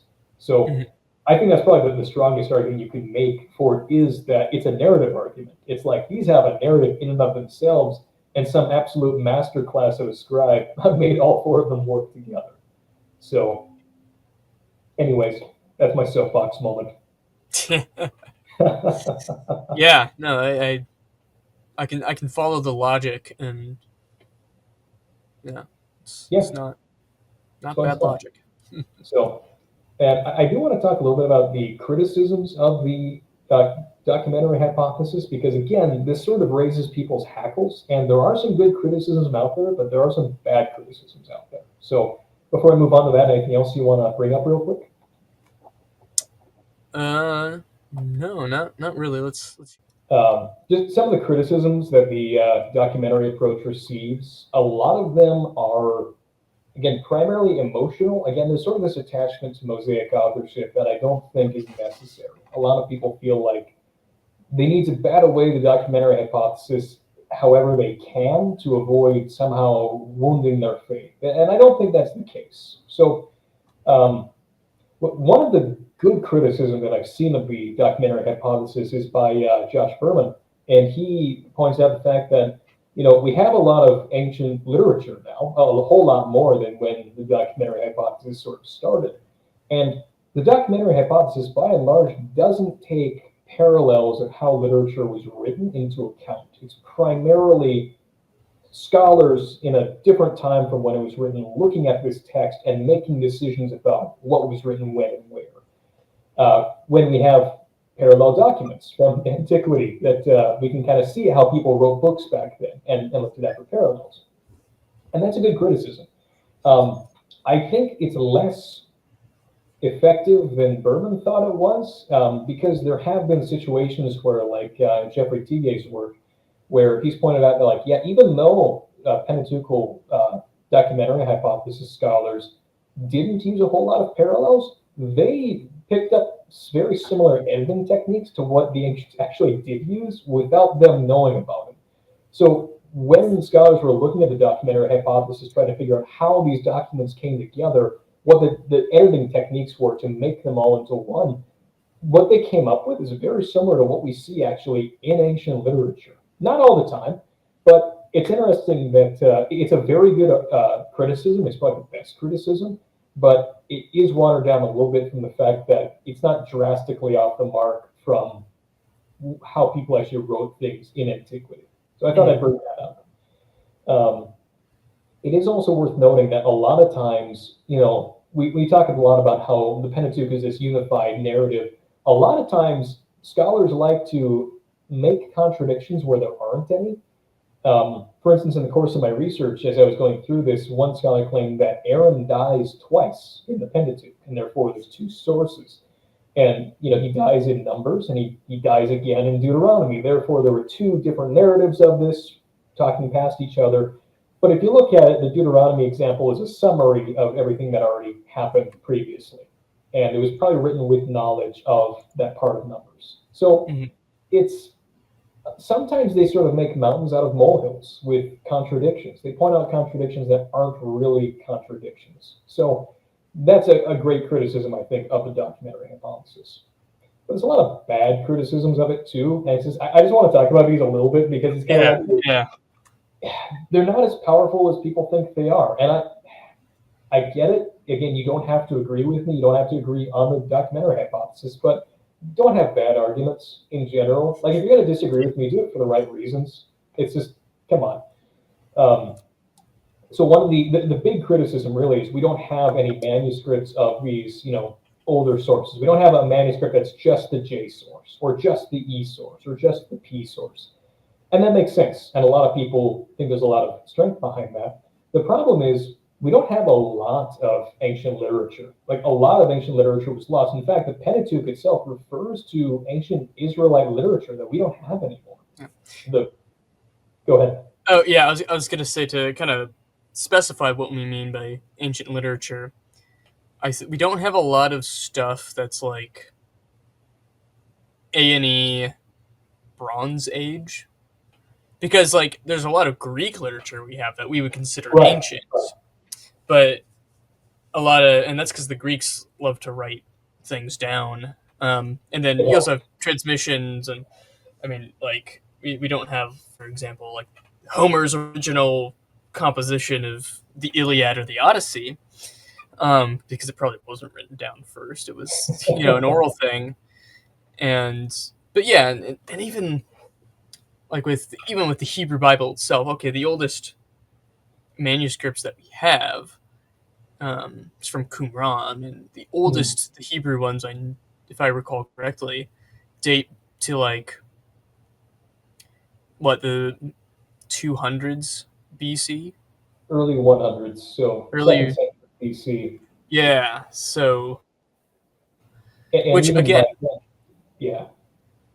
yeah, even, but I mean, they're still amazing. Like for like the Great Oh, yeah. Isaiah Scroll, for example. Before that, the oldest copy we had of Isaiah, or maybe I guess probably the oldest, most complete copy was in the Masoretic text, which is like about 1000 AD. And We so saw finding early like examples like the Aleppo Codex, but yeah, like there was a big gap. And like we we had found a to Qumran, it's like, oh yeah, the text wasn't like dramatically altered in the first 1,000 years. yeah, but like our understanding of a lot of texts too, they were pushed back, which by a lot, which is great, but it only goes back to, like you said, second century BC, where a lot of this other ancient stuff, it's like it would have been well before that, centuries and centuries before that.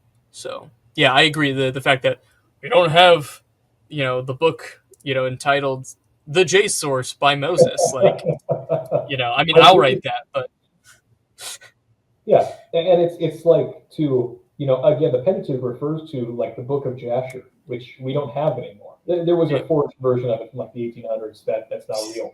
yeah, But the Book of the Wars of the Lord is another book that it refers to. We don't have that anymore. In fact, the J source refers to that. So that's a real old one if that's the case, because J has a source. Holy cow!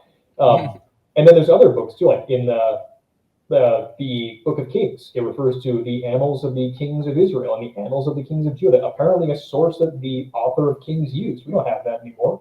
The author of Chronicles refers to the book of the prophet Iddo and other prophetic books. We don't have those anymore. Second Maccabees, which is an ancient Jewish text, is a epitome of a much longer book that we don't have anymore. Paul wrote a letter to the church in Laodicea. We don't have that anymore. And I see you people in the comments talking about Colossians and Ephesians. No, we'll talk about that later. bad, And that Latin bad. text from the fourth century is late and not original. I have to say that too. We'll talk about it in like 20 years when we get there. 20 years and 20 million subscribers later. The point is, like, documents drop off the face of the earth. Whenever people stop copying documents is when they cease existing. And we have a lot of references. It's not like, the Israelites were like, oh, burn the old scrolls. We have this new political agenda we have to get across. It's like, Papias of Hierapolis was a very important early Christian writer. And we don't have his books anymore because they stopped being popular and nobody copied them. And the fragments we have of it are so cool, but his book was lost. The same thing with ancient Greek and Roman scholars. The earliest biography of Alexander the Great we don't have anymore. We know it existed because later biographers of Alexander referred to it, but we lost the original biography of his. It didn't survive in any manuscript. So like this happens a lot, actually. Doesn't mean that they did exist, but it doesn't mean that they didn't either. Yeah, and we even see this in our modern day. When when you get into scholarly fields, or and being Bible nerds helps. We like I feel like how often do we like someone cites a book and while it's not lost, it's like cool, this book hasn't been in print for like 40 years and like and we're just like, oh, this sounds like it would be really dope, and I kind of want to read it. And you're just like, oh, I can maybe find a copy of it on maybe Internet Archive, or if you wanted a eBay. physical or eBay, and they're just like, how about $300? And you're like, bro, The price of no. the average Brill book, holy cow. Yeah, this is a prototype Brill book. Trust me, bro. Proto Brill. Proto Brill. That's actually who wrote the Pentateuch. But it's just like, anytime a book ceases to be as important, like something interesting to note is when you look at the list of manuscripts we have of the Gospels in the New Testament, we have a lot of Gospels of Matthew, we have a lot of Gospels of John, we have quite a few Gospels of Luke. We have very few Gospels or manuscripts of Mark. Like very, very few survived because Mark, it's kind of like it became redundant kind of after you had Matthew and Luke. Thank goodness, thank God it was preserved because it's pretty Yeah. awesome and very important. But like, if things worked out a little bit differently, we might have lost Mark too, because clearly they weren't as interested in copying it as they were with the rest of them. Mhm. So things like that happen. Things drop Yep. off the map. Every once in a while, we come across an ancient work that we thought we lost, and it's like, we have it. It's awesome. Like there's an ancient Christian document called the Dialogue of Jason and Papiscus. Very few people know about this, but it's early. It's like circa 135 AD, like within Oh 100 wow. years of Christ, probably. Justin Martyr used it as a source. That's how old it is. And we lost it for the longest time. And we found like one partial manuscript of it within the last 5 years. So every once in a while, you do get lucky with these things. I don't think we're ever going to find J, E, D, or P. It's the environment of Israel isn't conducive to maintaining manuscripts after such a long time. But it is still the fact that this is a known thing that happens. Mhm. I think we're both on the same page on that. Yeah. So, yeah, another criticism I want to talk about too is a lot of people think that the documentary hypothesis is based solely on the different names of God used in different parts of the Bible. And that was the earliest criteria that John Ostruck pointed out as how you can tell one part from the other. So, like I said, there's some episodes, like it's in this entire little narrative, they only call God Yahweh. In this entire little narrative, they only call God Elohim. And some people think that's the only way you can tell one source apart from the other. And that's not exactly the case. It was in like literally the 1700s in the earliest versions of the theory, but we've come a long way since. So it's okay to criticize that, and a lot of recent work has been done on why there's variance in names. But that's not the exclusive criterion that the method works with. Mhm. Um, and I think it's also important to comment that some people think that it would have been simpler for God to just give the entire Pentateuch to one person, to Moses. And I get that, but just because it's simpler doesn't mean that it's true. A similar thing would be in St. Augustine's time, in the 4th century AD. He knew some Christians who believed that Jesus wrote all 4 Gospels and made it appear that he didn't write them for some reason or another. And it's kind of like that theory is just as simple as Moses writing the Pentateuch theory. It's a simpler theory. Are you telling me Jesus didn't write all 4 Gospels? I'm sorry. I find that hard to believe. I had to break you. I had to break the news to you. I'm so sorry about that. Uh, I can't be Christian anymore. F's in the chat, boys. Yeah, better become a Mormon or something. No, Yeah. but just because it's a simpler theory doesn't mean that it's necessarily correct. It would have been simpler if the whole Bible was written by one person, and we have very Yeah. strong evidence to suggest that it wasn't. And the last criticism I just want to point out that doesn't really work is that no 2 scholars agree. This is something that we talked about right at the beginning, and it's true. There's no 2 scholars who hold to the same, exact approach to the documentary hypothesis. But there's also no 2 scholars who agree on pretty much anything else either. I'm sure Tommy knows this more than I do. Like when you get into like the really deep stuff about things like transubstantiation or the deity of Christ or the resurrection, like all those minutia of those major important things, much more important than who wrote the Pentateuch, 2 scholars are never going to agree on everything either. Oh yeah. Oh yeah. So, And even in early modern history, Reformation era, like yeah, like it's, for example, like the Anglican tradition is they like to flirt with the Calvinists because historically the Catholic priests at the time were already like in England had dialogues with John Calvin, and then was it King Henry was just like friendship ended with Catholic Church because I want to divorce my wife because I want sons, and it's their fault, not mine. Uh, and so it's like, all right, I'm the head. You guys do all this theology stuff. Just let me have a divorce, please, and thank you. He's the what, Tommy? Hmm? He's the what? Yeah. Oh yeah, but like the way John Calvin understands what's going on in the Eucharist, and then the way Thomas Cranmer, who's kind of the first head, basically of the Anglican Church, it's like they're different, but they're still arguably reformed, and so it's like they're on the same side, but they don't agree, with don't agree fully with each other. Yeah. So There were a lot of different heads involved in the beginning of the Anglican Church. That's I had to get you to laugh at least one head joke in that entire time, man. Come on, you can't talk about Henry VIII and not bring up heads. I don't make the rules, man. That's just the rule of the universe. You gotta make jokes where you can see them, I guess. Fair enough. Well, that kind of concludes everything I had on the documentary hypothesis. I wanted to go over the European approach called the supplementary hypothesis as well, real quick. Yes. Anything you want to add to that? Yeah. Let's so hold on, there's image 3. What do we bring up image 3 because I kind of want to summarize how this differs from the documentary hypothesis. So okay. What we've been talking about so far is the documentary hypothesis posits there's 4 early sort of proto-Pentateuchs, right? These narrative and legal sources that stretch through the entire Pentateuch as we have it now.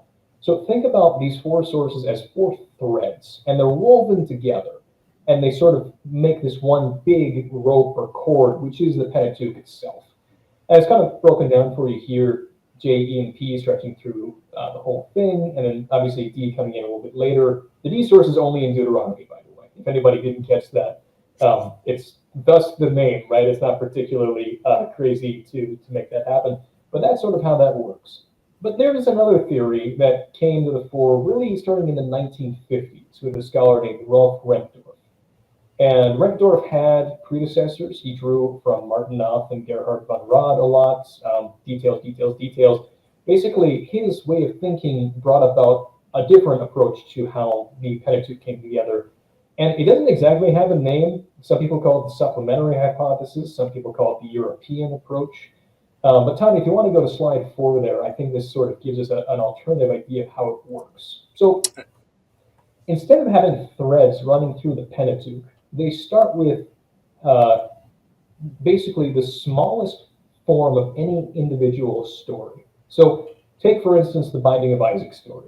This is a story about Abraham being told to take Isaac to Mount Moriah and sacrificing him to God there before God ultimately stops him from doing that and says, Abraham, I've seen your faith, and I'm going to make you into a great nation because of that amazing faith that you have, right? So somebody from this perspective would say, originally, there was a very short version of that story, just the cliff notes, right? Just the bare bones of that story itself. And that was written down by somebody somewhere, say a priest at the city of Jerusalem or Bethel or somewhere. And then somewhere along the way, somebody added more material to it. There's an accretion effect that took place, and they added details to it. They fleshed it out a little bit more. And then somebody else comes along and they add more details and they flesh it out a little bit more. And so this originally very thin story grows bigger and bigger. And so then somebody came along at the end of the day and took that story and took other stories that did the same thing and strung them all along together. Like held on a thread is the word that's typically, the term that's typically used. So instead of having these 4, again, threads running through the Pentateuch, you have pearls on a string that all started as this little base point and kind of grew up and then got sort of connected together, rather artificially in some cases. And so they're sort of strung along that way. And the strength of this approach is that it actually does sort of explain why so many of the stories in the Pentateuch are sort of self-contained. Like the story I just Mm. told about the binding of Isaac, like you can just read that story out of context and it works, right?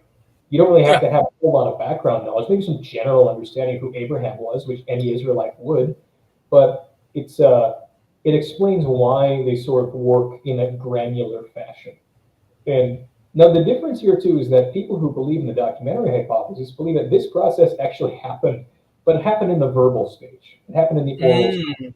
Say Okay. Interesting. this idea of the story working its way into its present form did take place, and then it was written down and they were put together by the Yahwist, by the Elohist, by the Deuteronomist, and by the priestly source.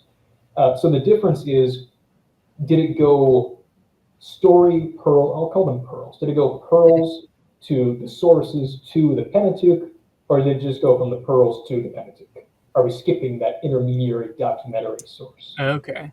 Um, and so it's a great alternative theory. And for a lot of people, it kind of cuts out a lot of the ambiguity of the sources because, again, did E exist? That's a big contention. A lot of documentary or supplementary European approach people say that the J source didn't exist, the Yahweh source didn't exist. And so there's less gray area, I suppose, with it from their perspectives, anyways. So uh, the there's a couple of criticisms to be had about this theory, though. And I think I wanted to believe in this theory, honestly. I wanted to adopt the European approach, and I couldn't for a couple of reasons. And one of them, this is something Joel Baden points out, it's a very hyper-literary theory because it posits that that core story was written down in a couple of sentences. And then somebody else comes and adds more details in writing to it. And someone else adds more details in writing to it. And it sort of stresses an overly literary way of people doing this, whereas the documentary approach suggests that that took place at the oral level, which, from what we know about how stories are told, seems more accurate for people to tell stories in a primarily oral fashion rather than to write them down and keep writing more around that. It seems to be asking a bit much. The other thing that I think sort of shoots the story down ultimately is back on slide 2 there, is that there are threads running through the Pentateuch that seem to be aware of other stories along that same thread, but not aware of the other threads. So, like, if we had pearls on a string, first of all, it's weird to have two calls of Moses, although maybe two different versions of the story. But why not put those together or side by side or conflated? And furthermore, why does one call of Moses story line up with one call of Abraham's story and one call of Moses story line up with the other call of Abraham's story? And so it seems to me more likely that these are distinct threads running through it rather than pearls on string. But that's sort of a general approach to the European approach. Anything you want to add there, Tommy? Yeah, honestly, I definitely agree with the criticism of it. It doesn't. It's like it seems unlikely. It's like, Scribe A wrote a couple sentences, and then Scribe B was just like, "Oh, hold on, let me show you. Actually, you forgot something, so we'll put that there." And then I think it's far more likely that this kind of more and maybe the oral tradition thing comes into play is the core of the story, and then then it comes like this traditions like, oh yeah, these are these Yeah. stories, and then people are like, oh, but these are also these stories, and then Mhm. so I think that I would say between the two, I think the documentary hypothesis is far more likely, just understanding how scribal culture worked. um, And to be fair, too, the European approach is relatively young. Like people have been thinking about the documentary hypothesis for like 300 years, and again, this yeah. this is 60, 70 years old. Like it hasn't quite come into its own yet. And Yeah, I haven't really heard a lot of people talking about this either. Not that I don't really read um, we know you don't read literature like Tommy. It's okay. so. So I don't really know what people are saying about this, but it's like I've definitely encountered the documentary hypothesis. That's far more common. Well, come and into what's contact interesting with. too is that the European approach is basically, from what I understand, like the approach that is taken shockingly in Europe by like pretty much everybody, and quite a few American scholars too. And so it's Oh, become interesting. very popular because and I think the reason for that is that and you know this as well as I do, in the 1900s and the 1800s, scholars were basically saying, we know exactly how the Yahweh source looked. We know exactly how the Elohim source looked. We know Hmm. exactly how the priestly source looked. And we can say all this stuff about them, who wrote them, when they were written, why they were written, what their theology was before the Hmm. Yeah. Pentateuch. And so scholars overstep their bounds in the Old Testament and the New Testament by saying we can Oh, yeah. break down clearly into these early forms of these texts. And we're realizing today that we can't have that positivism, that like I know exactly what I'm doing. That's going too far. And so now there's sort of an overreaction to saying, you know what, we shouldn't ask those questions, or if we do, we can't have really any confidence in them. And that's like when you read Josh Berman, when you read David Carr, you have who I think would both vaguely be European approach, or at least in its Mhm. orbit. A lot of emphasis on oral culture and passing on of information. Very good research there. There's this idea that we can't know, and almost this idea that we shouldn't even theorize too heavily about it. And I don't like that. And maybe that's not exactly what they're getting at, because again, they're pushing back against this wave that's been going on for a long time. But like, we have a text and we have difficulties with the text. We have these bumps, these uneven parts. Like, I want to come up with the best model that explains why this is the case, and I think that's a documentary model. And Hmm. that's kind of the other criticism I would have of it too, is that there really isn't this grand European approach model of how it all came together. Again, no two European approach scholars agree on everything, just like with the documentary approach, but there Yeah, really yeah. a lot of like grand models that explain everything. It's more like, here's a general philosophy, we'll work it out on our own. And I think if they wanted to explain how the Pentateuch came together, there should be some general models in circulation at least. Yeah, yeah. That's good. I like that. Yeah, it a lot of. I mean, that's a bold statement. I don't know the truth. But I was going to say, I'm like, it feels like a lot of scholarship is um, Reactive? reactionary or maybe sometimes overcorrective, and that's not true. That's not the case all the time, but Of course. you don't not see it, um, because definitely yeah, especially um, late 1800s. Yeah, Uh, that was late that was kind of the 1800s. alive, man. Late 1800s critical scholarship was kind of, it was like you're getting a little too big for their britches. I'm recalling a Yeah. story. It was the something Briggs, but if you know the BDB Oh, Hebrew Brian lex Driver? Brown Driver Briggs, I think it was Briggs. He was a he was a clergyman who then got into scholarship, studied in Europe, and he came back and he was just like he's like, we know, like he was one of those, maybe not as strongly, but he was very much like, oh yeah, we know all the moving pieces or all the little No, chunks. exactly. He's like, we know. Let me tell you what the Hebrew really says. And then Late 1800s scholarship in a nutshell. yeah, which is so yeah, it's kind of crazy. That's where intellectual humility is a very important and very virtuous thing that we should all strive for. But there's also nothing wrong with um, Trying. well, yeah, yeah, nothing wrong with trying, of course, but also like say no. This is where I'm planting my flag. This is what I think. Um, but of course, when you do that, it's proper that you should address. Here's some criticisms people say. Here's how I respond. Yeah. Instead of just being You need to like, justify your existence in a sense. yeah, instead of just being like, this is what I have to say. It's correct. you know, it's like yeah, the good. It's like when you hear sermons, like when the pastor says, "Now let me tell you what the Greek really means." Uh, yeah, I mean, that's sometimes they're right. You know, you get a good pastor who knows his languages decently well. It can happen, but It can. I just haven't seen it. You haven't been to my church. I'll set you up with my pastor. He's not an Anglican. Hopefully that's okay, but don't get ahead of yourself. um, so I just had one last thing, and then we'll kind of freestyle it from here, I suppose. But I just kind of want to talk Yeah. about some conclusions on source theory of the Pentateuch and how it came together. And we touched on a big one there, and that's just intellectual humility and being like, we probably can't know for sure. Again, we have a problem. We're trying to find solutions. We're trying to find models that answer all of the information.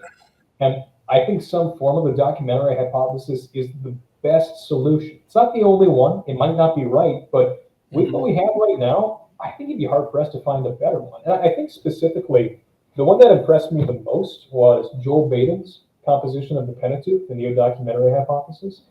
And Baden is a very humble scholar in this regard because he admits, like, look, here are the problems with the documentary hypothesis, and here's why I think it's still worth keeping them. And on top of that, again, Tom, you're more the expert in this. There's this emphasis on like reading the narrative, reading the Bible as literature, reading the whole. And the way Baden argues isn't with the way that scholars from the 1800s and 1900s do. He says, look, there's a narrative through line running through the J source, running through the E source, running through the P source, and running through the D source. And these narratives have their own convictions and their own ideas, and they work decently well enough together.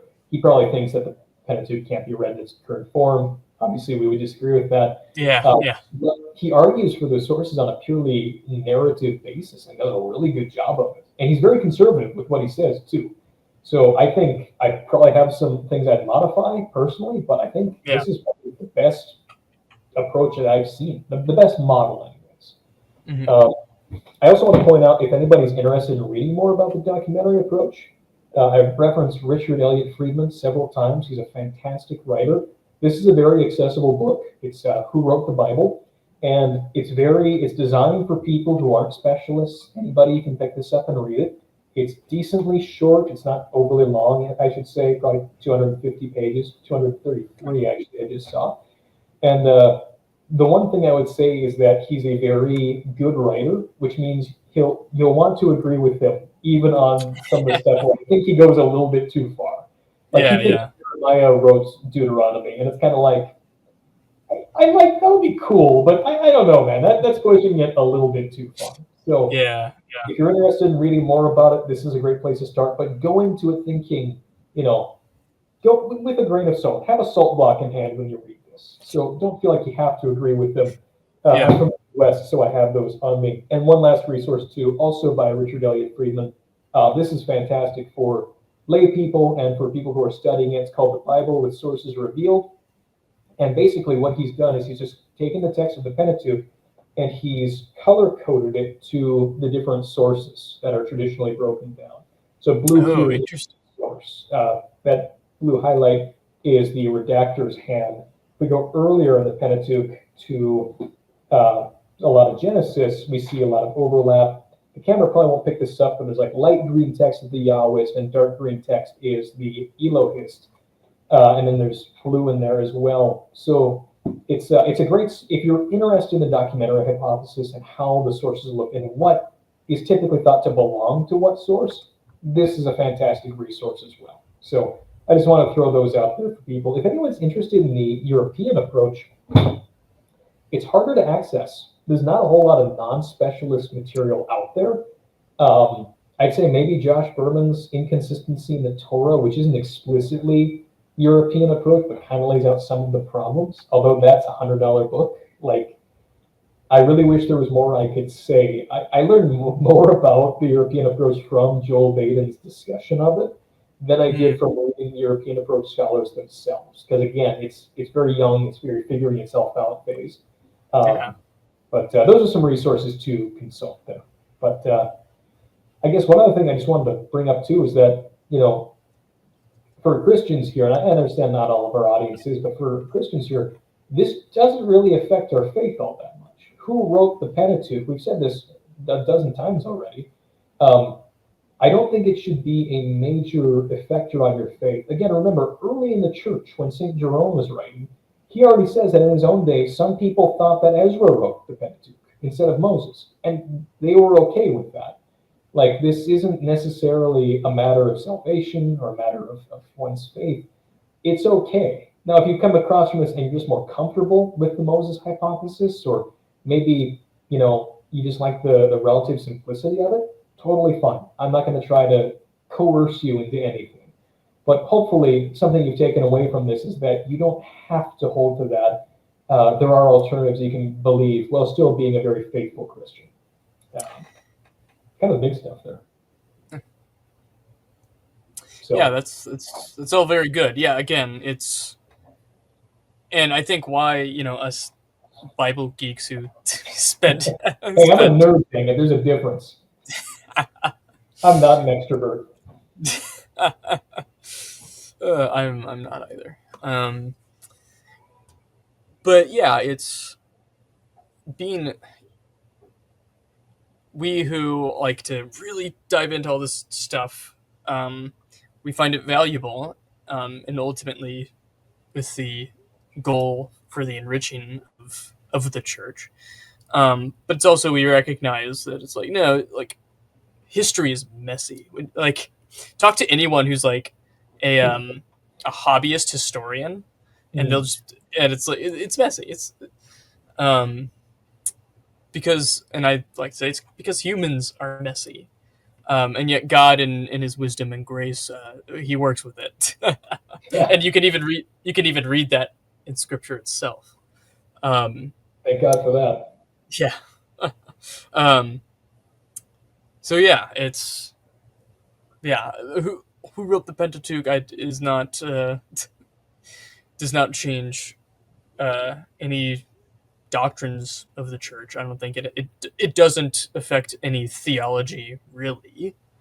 It might give us a view into and even it might give us a view into certain peoples of the past. We're just like, okay, we're thinking of God in this way, and that came to fruition. And then, oh well, we think of it that way, and the ultimate redactors or whatever are saying these are both right. They're coming at it through different angles. Let's combine these stories to sell because it is one big story. So yeah, that's about all I have to say. So still go to church. Still go to church. Read your Bible. Yep. Go to church, read your Bible. It's despite us talking about it for over 2 hours at this point, it's really not that important. Like I have wasted your time. Maximum. And you're never gonna get it back. And yeah, I have it now. Like you might as well just give up at this point. But you might as well subscribe and give up. Yeah, you might as well like, comment, and subscribe, and make sure to ring that bell so you get notifications of all our other YouTube shenanigans or Spotify. If you're on Spotify, find a bell somewhere and ring it. Yeah. Do it for just me. yeah, please. Do it for Jesus. We're begging you. But it really isn't the most like objectively important thing. I think it's cool. Like I think it's really fun to look at all this stuff. I'm weird, so I'm probably wrong, but like it's. Don't you want to know more about your faith? Don't you want to know more about, or if you're not a Christian, like, look, this is, like I said, the most complicated piece of literature in ancient history. Isn't it worth looking into more? It's fun. But at the end of the day, like for practicing Christians, Tommy's, our last video where we were going through the narrative of the Pentateuch, that's substantially more important for us on a daily basis. But I just think like, but we can still learn a lot, Sorry, we're talking over each other. By we, I mean I'm talking over you. Sorry. No, go ahead. I was just saying it's fun. I'm just having fun. Yeah. One, it's fun, but it's also it can give you a window into history, and I think that it's always fun and enlightening to try to view the past as best we can. Absolutely. And if that's not your jam, sorry for taking 2 hours of your time. Well, sorry, not sorry, because it's mine now, and I'm going to live an extra 2 hours because of you. And, yeah, I've absorbed into my soul. But I think it's fun. Don't let it bother you. And by the way, if people find this stuff interesting, like I find this interesting. I was the only one. Tommy and I were in grad school together. I was like the only one who thought source criticism was absolutely fascinating. My roommates joke that I'm the reincarnation of an 18th century German scholar. And just the other day, a separate friend made that same joke who was not in on the joke the first time. So I think this stuff is fun. If anybody agrees with me, the way you tell us that is by interacting with this. It's by liking it, it's Yeah. by listening to it, it's by commenting on it. If nobody finds it interesting, we'll talk about other stuff. Like, Exactly. I'll do this. I'll talk to the wall over there about all this redaction critical stuff. But if this is interesting to people, if you want to know more, like there's more Bible out there. Like how do we get the book of Samuel? How do we get the Gospels? We're definitely talking about that because I want to. Oh yeah. How do we get Jeremiah? Fun fact, by the way, there's two forms of the book of Jeremiah. One is substantially longer than the other. How did that happen? That's kind of cool. Like sorry, I wrote it. I was wrote time. both of them. Yeah. The time Sorry. was, I also wrote Exodus, as you can see. Well, yes, clearly it's in your name, so you have to have written it. Yeah, the Book of Exodus, which is short for Tommy Exodus Johnson. Yeah, and as we've established, old things are authoritative, and you're ancient. You're very old, so it's Yeah. you know. And now I'm getting you like we're both taking the viewers' time, so we both have gained at least almost 2.5 hours. So Yes, in the past apparently. So yeah, that's kind of all we have to say about this. Sorry for taking so much of your time. If you didn't like it, if you did like it, thanks so much for staying with us. We'll come back with more. We're going to mix it up a little bit next time because we've been talking about the Pentateuch a lot, and it can get kind of dry. It's a big book, so we're going to mix it up with something. Let's not tell them, Tommy, but it's something that's not in the Bible, but some people thought it should have been. So if you've made it this far, consider this a sneak peek, because there's another book that's actually composed of 5 different books all brought together that we're going to talk about next time. And if you like angels, if you like demons, if you like stairways to heaven, one might say. Probably shouldn't say trips to heaven. People might get the wrong idea. That one. Stay tuned because or watching stuff or people who watch stuff. People who watch things, yes, watchers, one might say. Stay tuned. Stay tuned for that. We're gonna have in the description a link to the Tiberius Project. We will. We're going to have a link to Brenner's notes and a link to. Let's put all the books that you mentioned. We'll have a link to a bunch of books too, and to our Patreon. Just kidding, we don't have a Patreon. We'll get a Patreon eventually. We'll have to figure out some fun tiers for people where it's kind of like the 144,000 can be like the base tier. The 12 elders can be the top tier. We'll figure out some cringe and quasi blasphemous things for people to participate in. Yeah, exactly. And maybe, hopefully, by that time, we'll no longer be the podcast with no name. We're working on it. We might even have a name next time. Wouldn't that be impressive if we had a title by the time this rolls out? Oh yeah, that'd be. You'll be impressed by us, actually. Well, Tommy, do you have anything else you want to say, or should I close this out here? No, let's close this out. Alrighty. Well, thanks again so much, everybody, for paying attention this whole time. We really appreciate it. Again, if you like what we're talking about here, feel free to comment about it or send us an angry letter or something like that. If you don't, if you would rather hear about something else, drop that in the comments as well.